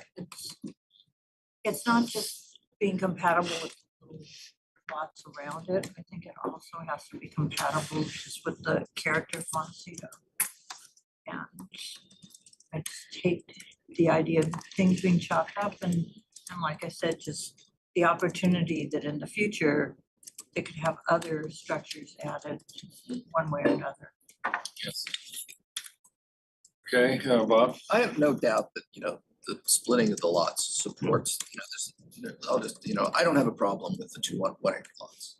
I think it's consistent with the neighborhood. I think the central portion of the property that surrounds the State House is still substantial. I don't think it gets diminished. I mean, we've been involved in a lot of projects where large houses, I'm just looking at some of the things in the report. I mean, this is a substantial remodel of a building of note and character. There's a tremendous, it's to me, This there's is a a lot of. rebuild of. So I what was understand, there. but I've kind of looked, Yeah, we that's even looked, harder. it's not, it's very well developed, it's very well in the keeping of the grand houses of Montecito. And I think sometimes to pull that off, you've got to have, some buffer, and I think that carving the lots up, I mean, I would agree from an architect's vantage point, I would rather be developing that 2 acre parcel. For me, I just don't think it's appropriate to restrict the owner of the property, to that, because I think the split parcels could be developed. I think the guy on parcel number 2 is gonna have, some challenges, but given the development envelope that they're agreeing to, that is now runs with the property, I would not have a problem with approving the project. Understand. So this is the problem with having a missing commissioner. Because I cannot see, even though I would love to see just 2 homes there, I don't see how we can deny if it's within all the regulations, which it appears that it is, how we have that, we affect the character of Montecito in some larger projects. I don't see how this affects Montecito personally. I just don't see it. So I don't have a problem with the lot split or the configuration, how you want to call this. And so I stand with you on this situation. So tell me, how does the tie go to the loser? How does that work? So Mr. Chair and Commissioners, before we go to that, and I can explain that position, just for some of the earlier comments to provide some clarity, this is a property line adjustment, and there's findings that have been prepared by staff for the commission. The discretion of the commission on a property line adjustment is very narrow, and it's been presented in the findings. It is not a lot split. They're not requesting to actually split a lot. They're moving lines around, which has a different set of findings than if you're doing a lot split. So your actions today are very limited as far as making findings for denial or even approval, and staff has presented them.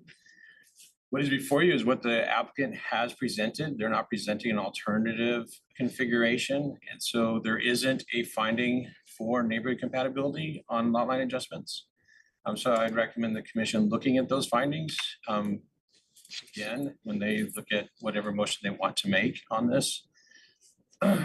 So I would say we'd act on what is presented today and not on what we want them to do. You say limited, how are we limited? What abilities do we have? We just. Yeah, so in chapter 21, and in the Montecito Land Use Development Code, as staff has outlined in the attachment A under findings, it outlines the specific findings for lot line adjustment. Okay, yes. And so that's the findings I'm directing the commission to look towards. In regards to a motion, being that there are 4 commissioners today, if it ends up where a motion is made and it ends up with the 2-2, is deemed denial on the project, and then the applicant would have to appeal that to the board if they wanted to. And council would like to clarify that. Thank you. Thank you, Mr. Wilson. Just one, Mr. Chair and Commissioners, just to clarify the effect of the 2-2 vote, the immediate effect of a 2-2 vote is that the motion that's made that receives those votes fails to pass. So the meeting would continue and commissioners would have an opportunity to make another motion. And if no motion results in a majority vote, at that point, the project would be deemed denied. Okay, got it. So there's two options for it, sounds like. So to clarify, I thought if it was a 2-2 and another motion was not on the table, it didn't continue, that it was not denied, but in a sense tabled. There was no action. That's the term I'm looking. I thought the supervisors had a similar decision maybe last month or 2 months ago. It was a tie because one supervisor had recused. So I can start, Chair and Christina. So that's a different set of circumstances. Okay. You're at the planning commission level. Right. And so as Mr. Pettit indicated, at this stage, a 2-2 vote the action fails or the motion fails. If there isn't a subsequent motion, then that's the last motion, and then it's deemed denied. The project is. Okay. And then the relief for the applicant is to appeal that to the Board of Supervisors. The Board of Supervisors are operating under a different set of circumstances because there is no other appeal body beyond the board unless they're going to. So that's why there was a no action. So, Mr. Chair, the number, so you have motions before you today. Could be recommend staff's recommendations, or there could be a motion to, we don't have findings for denial. And so there could be a motion for continuance to come back with findings for denial. And so that, you've done that before. So that's, I think where we're at today. We couldn't deny it today. We'd have to come back with findings for denial. Sorry. Okay. Another potential procedural motion would be just to continue the items. At which point you would have, if you did continue it with findings for denial, you would be coming back most likely with potentially a fifth vote. Yes, if we could. That you don't know what that vote would be. Right. So another procedural motion could be to continue this item. The table actually ourselves before. To be heard by potentially a full public session. I would like to try to see if we have a motion for what's been put forth and see how we go. I would think that would be our first procedure possibly. Do you have a motion? I would make a motion to accept staff's recommendation and conditions. Approve the project based upon the conditions. Okay, do we have a second? I second. Sure. I will second. All right, so let's just try this one and see how it flies. David? Commissioner Kupiec. Aye. Commissioner Sennauer, Aye. Commissioner Stahl, I mean, can I just not vote or no? It's, Sure. Yeah. Abstain. I'll abstain. Chair Felice. Aye. Motion passes 3-0. Thank you for the lively debate. Mr. Chair, if it's okay, can we take a break? Yes, we may. Yes. And just yes, and to you both, thank you. It was very, that was Just want a very break. thorough. We'll give you the communications and we'll make sure we're on break. Okay. On break. On break.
Ready to go? Okay, so we'll commence our session. 11 o'clock, we're on number 3. Do you want to read minutes or? Yes, thank you, Mr. Chair. Following is a hearing on the request of Rancho San Carlos LLC applicant to consider case number 23 TVP 4 and to determine the project is exempt from environmental review pursuant to section 15183 of the state guidelines for implementation of the California Environmental Quality Act. Okay, shall we start with staff report? Chair Palacia. Oops, I'm sorry, this is Travis online. I just want to take a quick second to introduce you guys.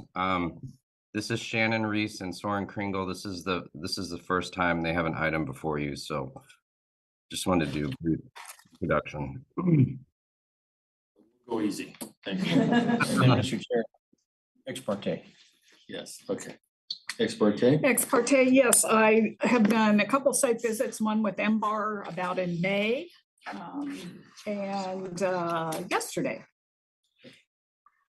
And the planner was there in support of staff. I did the exact same thing yesterday. Yes, so well, I witnessed my common or my companion commissioner as well. We were there yesterday. So that was an enlightening tour. Thank you all.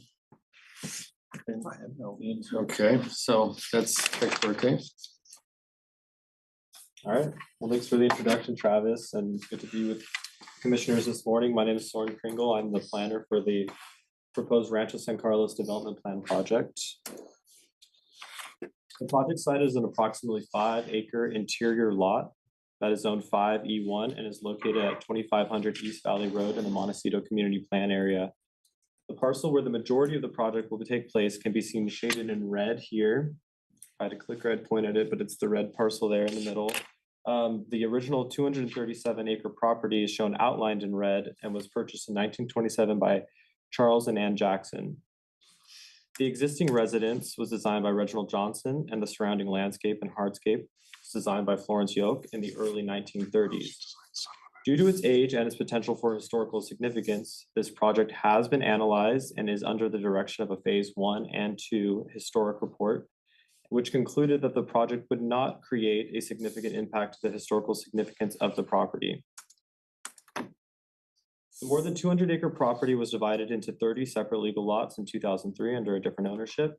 The majority of the project will take place on lot 16, which contains the main residence.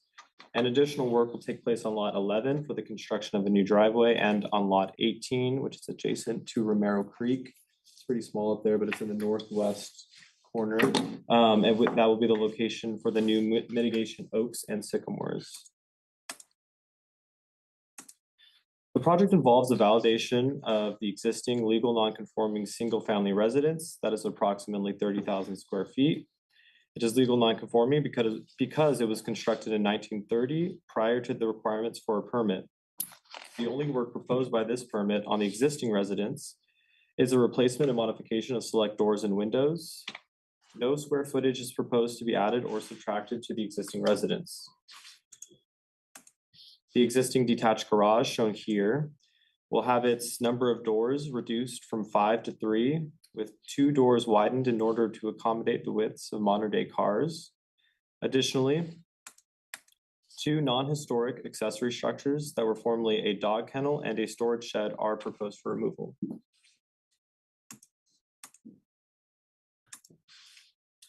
The project will result in the net removal of 1,340 square feet of hardscape. And after a conversation with the applicant yesterday, we wanted to clarify that the total area of new and replaced impervious surfaces is 14,759 square feet. This will make this project fall within the guidelines of a Tier 1 stormwater control plan. Additionally, the project proposes the construction of 920 linear feet of retaining walls throughout the project site with a maximum wall height of 42 inches. In order to increase accessibility throughout the property and to accommodate the introduction of new landscaping and hardscaping elements, the project includes 2,450 cubic yards of cut, 500 cubic yards of fill, And also an additional 150 cubic yards of grading are proposed for the construction of a new driveway for improved fire access. Any excess material would be spread across the over 100 acres of orchards adjacent to the project site. This project includes impacts to coast live oaks and to oak woodland ESH. For the oak trees, 4 will be removed, 2 will be impacted by construction, and 2 will be transplanted to preserve them. The applicant provided a biological report to replace the oaks at acceptable mitigation ratios. 28 new trees, including both oaks and sycamores at the biologist's recommendations, will be planted as replacement trees on lot 18, which was shown earlier, adjacent to Romero Creek. And according to the report, will create 2.6 acres of new ESH riparian corridor canopy along Romero Creek.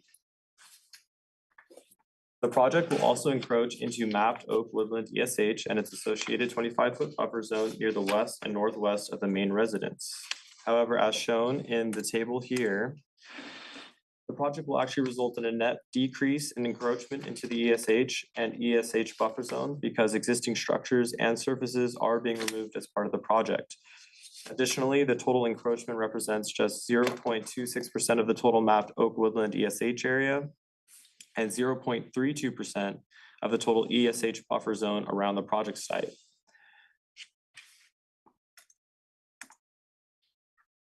The proposed project is consistent with all applicable comprehensive plan policies, including those in the Montecito Community Plan. Staff completed a consistency analysis of the relevant policies, which can be found in the staff report, including visual resources, biological resources, cultural resources, hillside and watershed protection.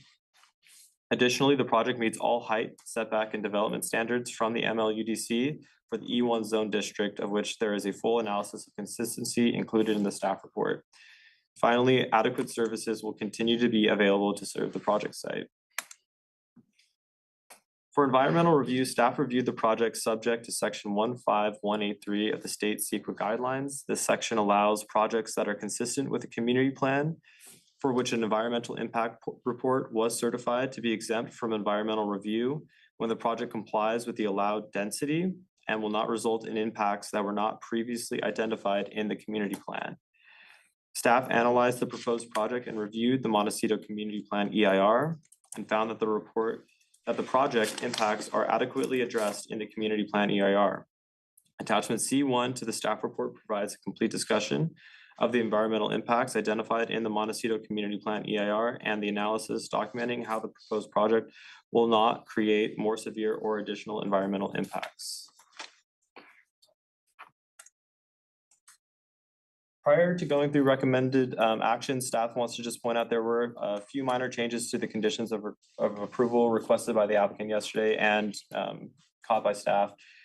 The full project description is included in the staff report. However, there was a portion that was cut off when generating the conditions of approval. The full project description has now been added back in to the conditions of approval. Additionally, staff wants to clarify that the garage bays are not being reduced as mentioned in the staff report. Only the number of doors are being reduced from 5 to 3. So the applicant will maintain 5 covered parking spaces. And this project will require a tier 1 stormwater control plan, which is pointed out in the staff report. However, in the conditions of approval, it is shown as tier 2. So I just wanted to point that out, that will be changed. And then there are a few clarifying phrases under 3 conditions regarding tree protection plans that have been added. And feel free to reach out with any questions if you guys just want to see those in writing. Moving on, based on this review, staff recommends that the committee follow the procedures outlined in this slide in order to approve the project, which includes make the required findings for approval of the project as specified in attachment A of the staff report, including CEQA findings for approval, determine the approval of the project is exempt from CEQA pursuant to state CEQA guidelines section 15183, and approve the project subject to the conditions of approval included as attachment B in the staff report and as amended verbally in our presentation case number 23 DVP-00004. That concludes my presentation. I'm available for any questions. Thank you. So, shall we start? Thanks very much. It was a Good job. great site visit. Back, I think it was slide 5 about, yeah. So of that, what's been done? Have I know Eva, we spoke about, there were some trees that were accidentally damaged. So of this, what's been done and what remains? So there's 6 trees being impacted. 2 have already been removed and were removed accidentally when we were doing maintenance. Okay. 2 are being relocated as part of the project, and those are the 2 that are going into that wall. And then 2 have more than grading disturbance and over more than 20% of their canopy that will remain on site. So 2 of the 6 impacted, 4 removed, 2 have already been removed. Is that one big one in the back, is that part of that? That big one in the back is one of the additional 2 removed. Yeah, the 2 that are growing into the wall. Yeah, I have a photo of that at some point. Maybe we could pull that up. Anyway, that's. I do have a photo in my presentation Oh, too. you that we did, can zoom in. great, That'd be okay. easier. And the, I think it was one slide before, it was hard service, replacement installation, and Soren, you mentioned permeability, what is the impermeable versus, what is the change? I Well, think you I think referenced it. I think the biggest change is that there's going to be, let's see if I have the number in front of me here. It will result in the net removal of 1,340 square feet of hardscape of non-permeable surfaces. Okay. Additionally, for the new and replaced surfaces, that all stays under 15,000 square feet, which is the threshold, which would bump it up to a higher stormwater control plan tier. Okay, thank you. Yeah. So what, tell me again, the difference between 1 and 2? What is it? I actually think for residential, it goes straight to 3. So it goes, and I believe it accounts for like containing, it has to pretty much contain more water when it rains, essentially. I'm not the engineer, so I don't have the perfect explanation. But Generally, tier 1, there are recommendations for dealing with the drainage on site, and tier 3 requires that you keep the drainage on site. Okay. And Chair, members of the commission, we did work extensively with Project Clean Water to determine that it was just tier 1. So they were involved to the very end there and got it in time, but. So do we want to go to the applicants? Sure. Please. Okay, excellent. Thanks again. Good work. Yeah, thank you guys. All right, good morning. Still, yeah, okay. Chair Police and members of the commission, my name is Eva Turnchak. I'm the land use consultant for Rancho San Carlos. Soren did a really good job kind of going through the project, so I'm not going to repeat, but I did want to let you know we do have with us today Tim Barber and Katie Peterson from Tim Barber Architecture, the architects. We also do have Dr. Pamela Post and Tim Hazeltine, our architectural historians, if there are questions for them here in person. And then on Zoom, we have our biologist, Tamara Klug, if there are any questions for her, along with Ian and Mark, who are part of our landscape architecture team. And they are from a firm from NBW. All right, so, can we? There we go. Perfect. Next slide, please. All right, so Soren gave you a kind of a property overview, but just to reiterate, it is a 236 acre property, is the Rancho San Carlos property. The highlighted white parcel is the 5 acre parcel that houses the residents, and the area in blue is the actual residence. It was originally developed by Reginald Johnson for the Jackson family in the early 30s, and the current owners purchased from the Jackson family in October of 2020. So the property has basically had 2 owners, which is pretty impressive. Again, our team, Post Hazeltine Associates, you know them, they've done historic work in this community for decades. Tim Barber Architects, They, I'm not sure if you're very familiar with them, but they're a highly respected architectural firm with a lot of experience working on historic structures. And in fact, this is their third Reginald Johnson home, which is pretty impressive. NBW, Nelson Bird Woltz Landscape Architects, they're a nationally recognized firm. They've done a lot of very large properties, including Monticello, sorry. And they have been really helpful on this property because they look at the ecological, cultural, and agricultural interplay of things, which this property has all three. So they've been a pretty integral part of our team. We have biologists from Stantec and from local nonprofit South Coast Habitat Restoration advising on the property. And we have several sustainable agricultural consultants as the owners work to do sustainable agriculture and shift the ag on the property to that. Okay, moving on. Next slide, please.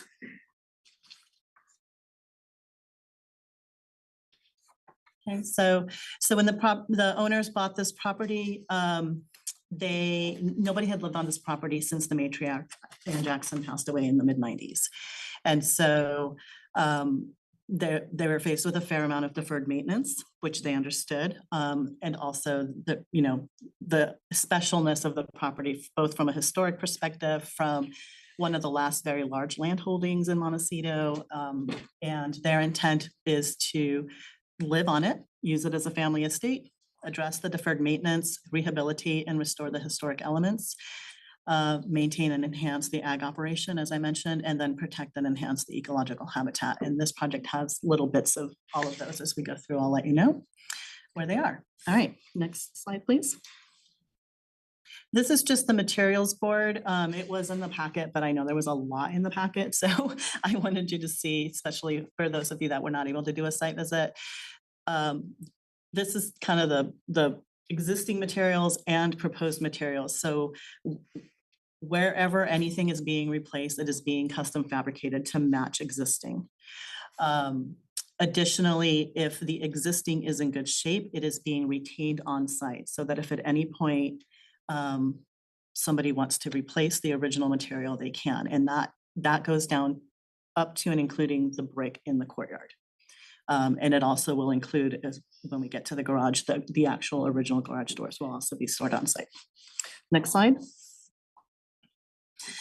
This is just kind of a site-wide view of the proposed landscape. So you can see all the areas where there is landscaping being proposed as well as a material plant palette. Again, I'm happy to go into more details here, and we do have our landscape architects from MBW if you have specific questions, but I just wanted you to be able to see kind of the site as a whole. We are, yes. Could you orient us to where the backyard north area is? Yes, and we don't have. Since it's very limited, the private sort of backyard area. Yeah, so we were standing right about here. Right. That one tree that you were interested in is here. This is, well, actually, it's probably here. This is the new wall. So one of the, as you can see, there's not really a whole lot of flat area. This is really going to be the usable lawn area. And so because of the state of that retaining wall, when that comes down, that's the concern on that tree. One thing I did want to clarify, there is another oak here, and I have a picture of it I'll show you, but I just want to point out the oak that's here, that's adjacent to the wall, is smaller, and that is one of the two that's being relocated. So that is that's in good shape. It's a smaller one. It's a good candidate for relocation. And then as you can see, we have not just the flat grass area, but this is all flat walkway, which is for the owner's mobility and accessibility to be able to kind of make use of this area. Okay, so where did we go upstairs outside the garage? This is the garage right here. Correct. And so these are the stairs. And so this was kind of that little like wooded area that we were like, oh, that's a cute little area. And then we were kind of. So all that is elevated? The backyard? I do not think it's elevated. No, it's, I think. I'm trying to where there was the abatement for the water, they were digging all that out in the back. Yeah. So I'm just trying to get an orientation from there to the upper area where that oak is. So, Yeah, so this is where that waterproofing was happening. We were, so we were actually probably standing right around here. And that oak is somewhere in here, and I do have another exhibit that shows exactly where it is, but I just don't know where it is. Beyond the building, no, but to see the oak, we had to, or the bat, we had to go up on the elevation. We had to go up the stairs, right? These stairs here. Right. Yeah. So. But this is actually one of the flatter Okay, areas. Okay, Yeah. thank you. Okay. Yeah. Thank you. It was hard to tell because of all the excavation for the. Right, You know, thanks. Yep. so, You want to continue? Sure, yeah, no worries. yeah, go ahead. I get questions later. Okay. All right, next slide. These, there were a couple questions about the materials for all the hardscape within the landscape. So these are examples of the colors and the textures, just again, to give you a good idea, but that was also in your packet. Next slide, please. Okay, this is a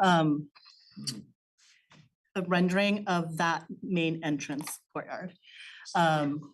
And so the middle part and the little walkways, again, for accessibility are like an aggregate cement. But you see, we do have a nod to the brick in little squares off to the sides and then in the banding. And it's a little bit hard to see, but if you look at that blue square to the right, that's that actual, the original blueprints, Reginald Johnson's original blueprints. And you can see that that motor court is not brick. It was kind of stone paving, banding around it. And so we're, have a nod to that as well in the design. Next page. This is that interior landscape courtyard. So you see the fountain remains. There's a variety of textures and stone throughout. And then with the coloring being very similar to the existing. Next slide, please. Then this is the garage. You can see it's pretty tight on the 5-door. As Soren clarified, the bays inside, the structural columns inside are actually smaller. And so you can fit a car inside once you're in. It's just getting in that's tricky. And so next slide, please. This change that we're doing basically allows for the ability to get cars in and allows for the maneuverability as the driveway that comes in from the right to be able to get into those spaces. And again, these doors will be custom fabricated to match exactly, and the existing doors will be stored and retained on site if anyone ever wishes to replace them. Next slide. All right, But storing on site, that's not something that's mandatory though. It is not. That is, these owners are very dedicated and committed to preserving the structure and rehabilitating it. And so that was a decision that was made in consultation with Post Hazeltine, but it is not required. Okay, these are the trees that are being removed. So the two green ones are the two that are being relocated. So when we spoke, I do want to clarify during our site visit, I misspoke. Number 50, which is a dashed line at the bottom, that one's actually staying. I thought that was one of the ones. Oh no, I'm sorry. That was one of the ones that was removed. The one that I pointed at that I said was being relocated, that one's actually staying. So it's not listed here because it's staying. 50 Which one's that? It's right next to 50. It's that little canopy that you see just next to 50. 51 is the one in the courtyard that's being boxed and relocated up north. And then 40, which is the one to the left of the large one we were looking at, is in good condition and of a size that makes it a good candidate for relocation. So that one also would be relocated. The 35 and 34 are the two that are being removed. And then 37 is the other one that was accidentally removed during maintenance. So on the bottom left of the 4 pictures, that's that larger tree we were looking at, 35, and you can see it's growing into the wall. And then to the right of that is the smaller 2-trunk tree that is also growing into that wall. And so when that wall is removed, those trees will be removed as well. Next slide, please. So this is lot 18. The green area is the area where the mitigation trees will be going. Just so you can see it, the adjacency to the house. So we will have 28 trees planted there as mitigation for the 6 that are being potentially impacted. 3 will be planted as 24-inch sycamores. 10 will be 15-gallon sycamores. 3 will be 48-inch oaks, and 12 will be 24-inch oaks. We developed this plan in consultation with both MBW and South Coast Habitat Restoration. The owners felt strongly that rather than doing 10-to-1 saplings and leaving things to chance, it made more sense. What you may not know, but this kind of white line to the west of Lot 18, that's actually Romero Creek. And so during the debris flow, that got wiped. And so this area of the property has basically very little to no canopy, riparian vegetation, et cetera. And so this will basically create almost like an immediate. So that's within Ash. It is, I don't know if it's technically ash right now, because again, there's very little canopy of any kind, but we will basically be creating ash when we put this in, exactly. And if you follow the green, like where it would naturally go down the next 3 lots below it, that road that you see there, that's where the new bridge will be, and that has its own separate restoration plan. And so eventually those 2 will connect and create a nice riparian corridor up that area. And the purpose of the bridge is? The bridge got wiped out during the debris flow, so it is just being replaced, and it's secondary access only, just in the event, because the property is so large right now, the only exits from the property are off East Valley. And so when you do cross the bridge, where does it go? There is. South, does it go towards? So the previous bridge, here, I can do this really quick. The previous bridge was in this area, but it's right at a turn and the fire department didn't love it.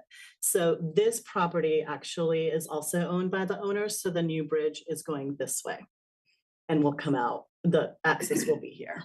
And that property, the home on that property was affected during the debris flow and removed, and there's not a home being proposed on that. So that will basically just. Small lot, 1 acre? I think it's just over an acre, yeah.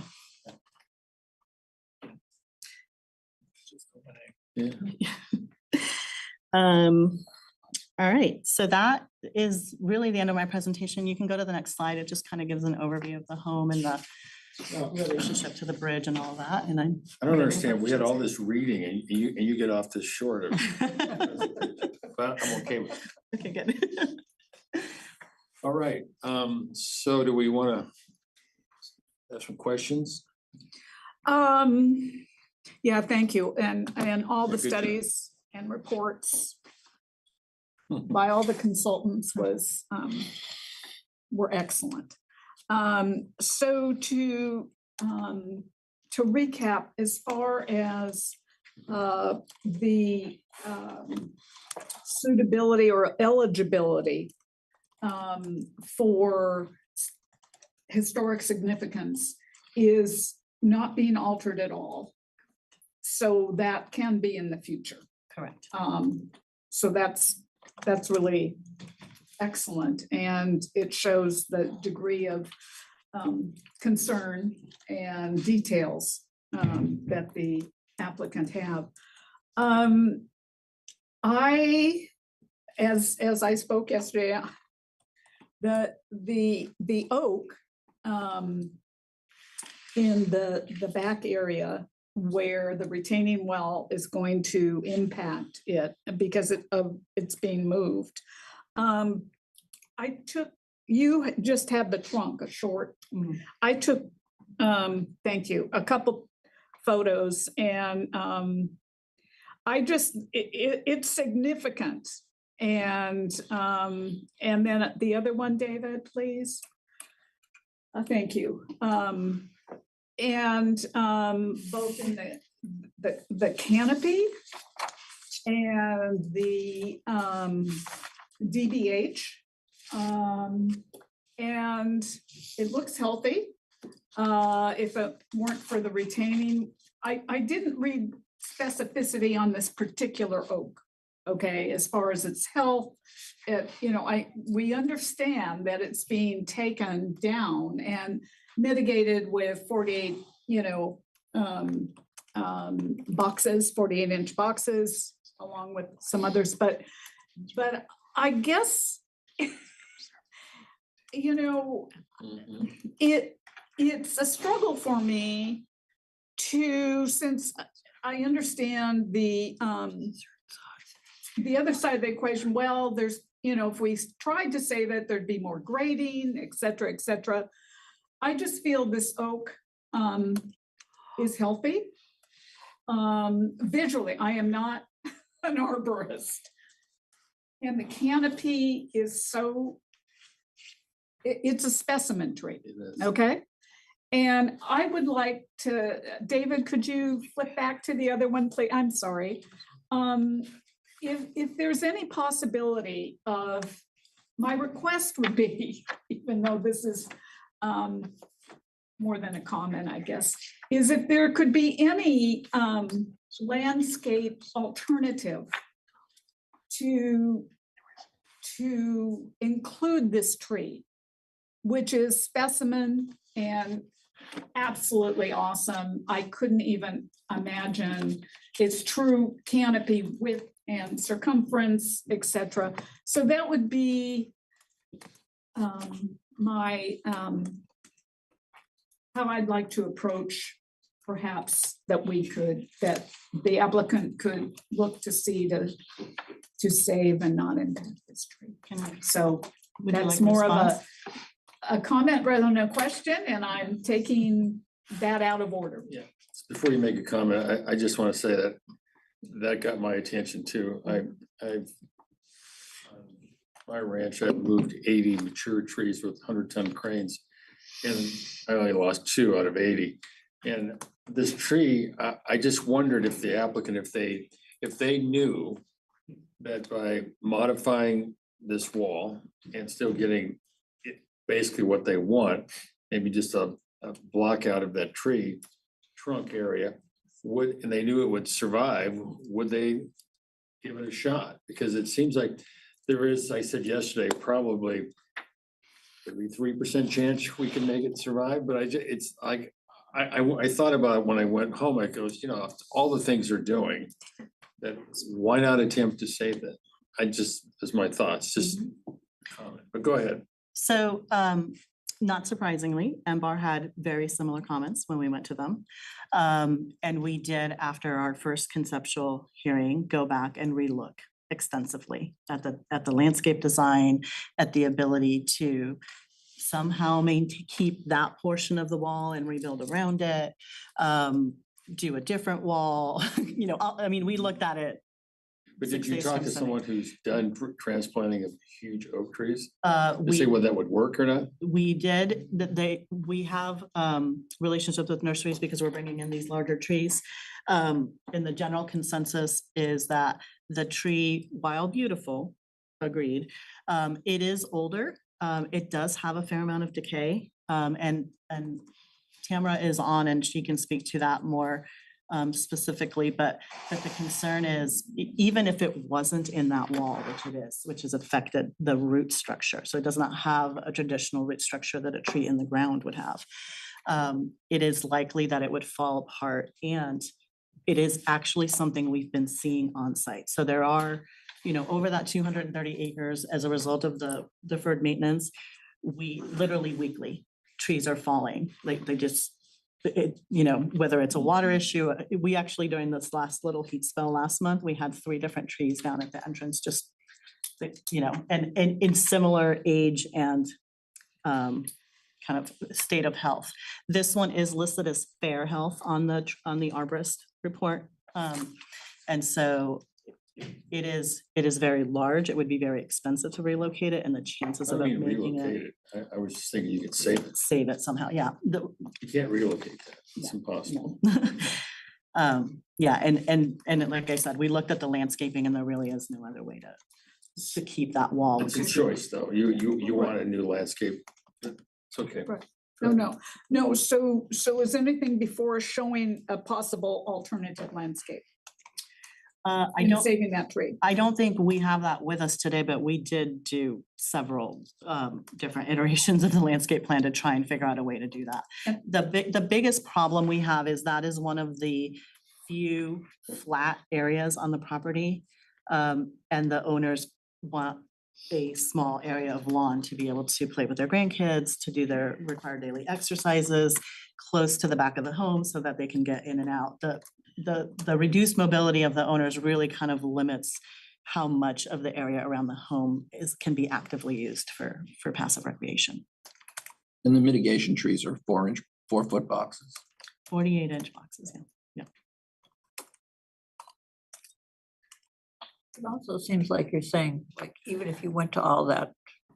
That's the effort, concern is that tree you could know, just the fall. tree could just come down Exactly. like at any time. Yeah. They are doing that in large number lately. Yeah, unfortunately. Yeah. Well, considering the attitude of the owner with everything else you're doing, I would presume that they had a thought themselves of possibly saving it, but We did. decided that it was not in their best interest to do that. So, we can move on from there. Other questions? I have a question regarding the balance of the property.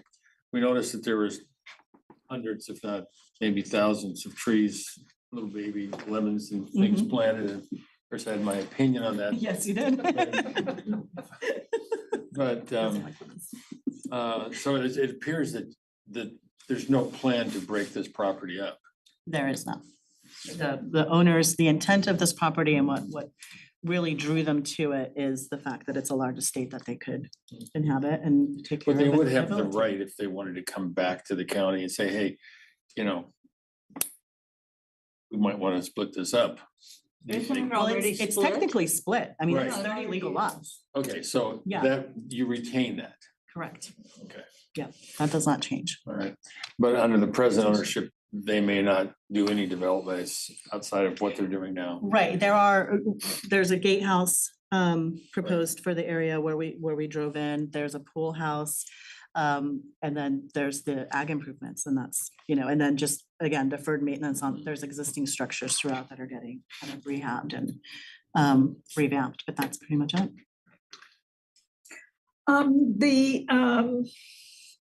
The interest in sustainable ag, I think, was admirable. Does that obviously include regenerative practices? Yes. And I would think that this estate and surrounds are, if, I don't know if prior to this purchase, that was implemented, but it's just extraordinary that the plan will include sustainable and regenerative ag, which keeps our prime soils active and healthy, and all of the surrounds. It's also with the creek can impact if soils are not properly taken care of in a sustainable way. So, all in all, this is the stewardship of this property is extraordinary regionally, but for Montecito, it's very special. So, I assume that the soils have been sampled throughout the area. Oh, yes, yes. And I didn't see any mulch or anything on those new trees. But in a So- perfect world, regenerative would ask for that. So on the eastern side of the property, and I actually just saw it for the first time yesterday, I knew it was happening. As these oaks have been falling, we are mulching them on site, and we actually do have 5 very large piles of mulch on the eastern side of the property, which are going to, once the orchards are fully replanted, they're kind of getting replanted right now, are going to be used for that. The county has a lot of excess mulch that's for fairly decent price, so if you care to use any Good of to theirs, know. we have it. Okay. and as far as irrigation, that is via well, is that correct? And the property has its meter for the house. Correct. And All that's not the gonna change. structures are served by Montecito Water, and the ag is served primarily by well, but there is also some Montecito Water use. So is there a management company handling the agriculture? That's, Yes. are they I'm local? forgetting the name of it. Sierra Pacific. And the well itself, has that been looked at? And I think there's there a hydrologist or a geologist that's looked at that? Oh, yes. I see. Okay, and they're satisfied that the present aquifer is accessed enough that you can maintain what you're doing? Yeah, my understanding is the well actually could produce more water than, or we could use more water than what we're using for the ag. There, so it's a pretty healthy aquifer in that area. Is there any comments that could be made, or is there from the landscape or anybody else, any of your other consultants that you want to put forth? Are you okay with what you've said so far? I think I'm okay unless anyone wants to say anything. We just wanted to make sure we were here for questions because we know there's a lot going on. So with, say, weed control, what is the approach? That I don't know. You know you can't use. No, but yeah, I mean, do they get goats out there? I mean. We have sheep. Yeah. We have sheep, a whole regiment of sheep that are coming out to help to tame down the vegetation, which will also be using in the woodlands. Okay, the oak okay. woodlands. And the orchard will just be mowed, seasonally to keep down weeds.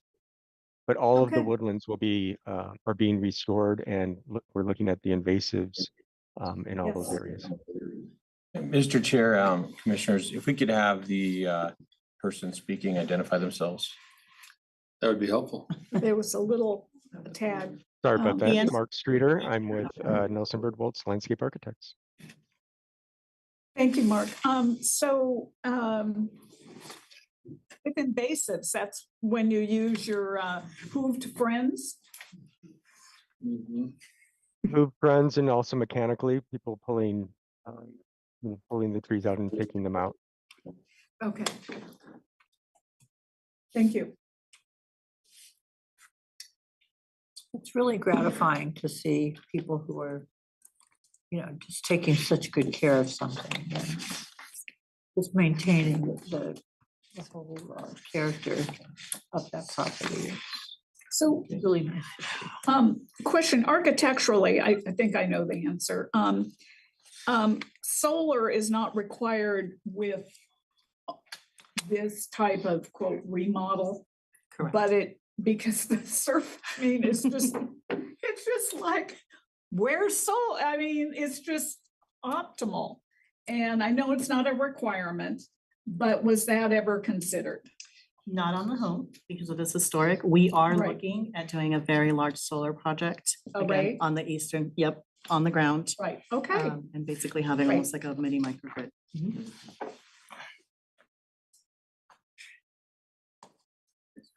Yeah, absolutely. Yeah.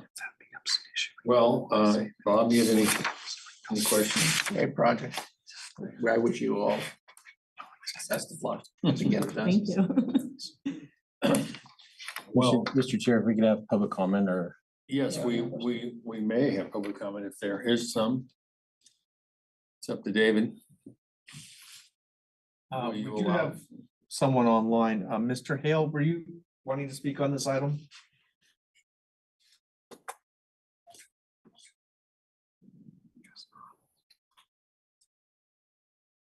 Can you hear me?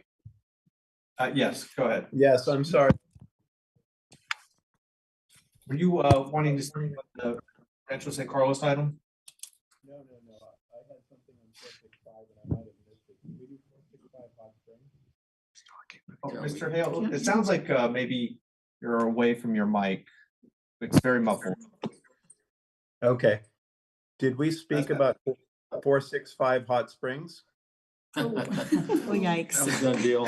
That was our last item, sir. Sorry. I'm sorry, I missed it. I sent an email, so disregard then. I'm sorry, sir. Okay, thank you. All right. Okay. Then with that, we do not have any additional public speakers. All right, so you see what the staff's recommendation was? Can you put that back up again? Here it is. No, that's environmental review. Can you put that back up for us, David? Yeah. And just to clarify, it was as verbally, while the text in the last item of the recommendations doesn't say in the slide because we submitted this beforehand, but as verbally amended by staff during the Right, that includes the complete project description. Yes. Okay. So there's recommended actions, unless you want to read them. Does anybody have a motion without it or not? I move to approve staff's recommendations, which is in the text with the addition and modifications that have been presented. Yep. Okay, so with that, do we have a second? I'll second. Team of seconds, okay, you're doing well so far. So far, so good. All right, shall we have a roll call, please? Sure. Commissioner Kupiec? Aye. Commissioner Sunhour? Commissioner Stahl? Aye. And Chair Palice? Aye. Motion passes 4-0. Thank you so much. Good job, thank you, all of you for being here. Yes, thank you very much. Mr. Chair, just before we leave for today, I think I failed to mention it, but our next meeting will be in Santa Maria Planning Commission hearing room. We will be returning back. No, my bad. Santa Barbara. Oh. Freudian slip. I was seeing if you're paying attention. We will be back in the Santa Barbara hearing room. In November. Will you be in Santa Maria or are you being back? Okay, so before we go any further, I think we need to adjourn our meeting. And thank you all for coming.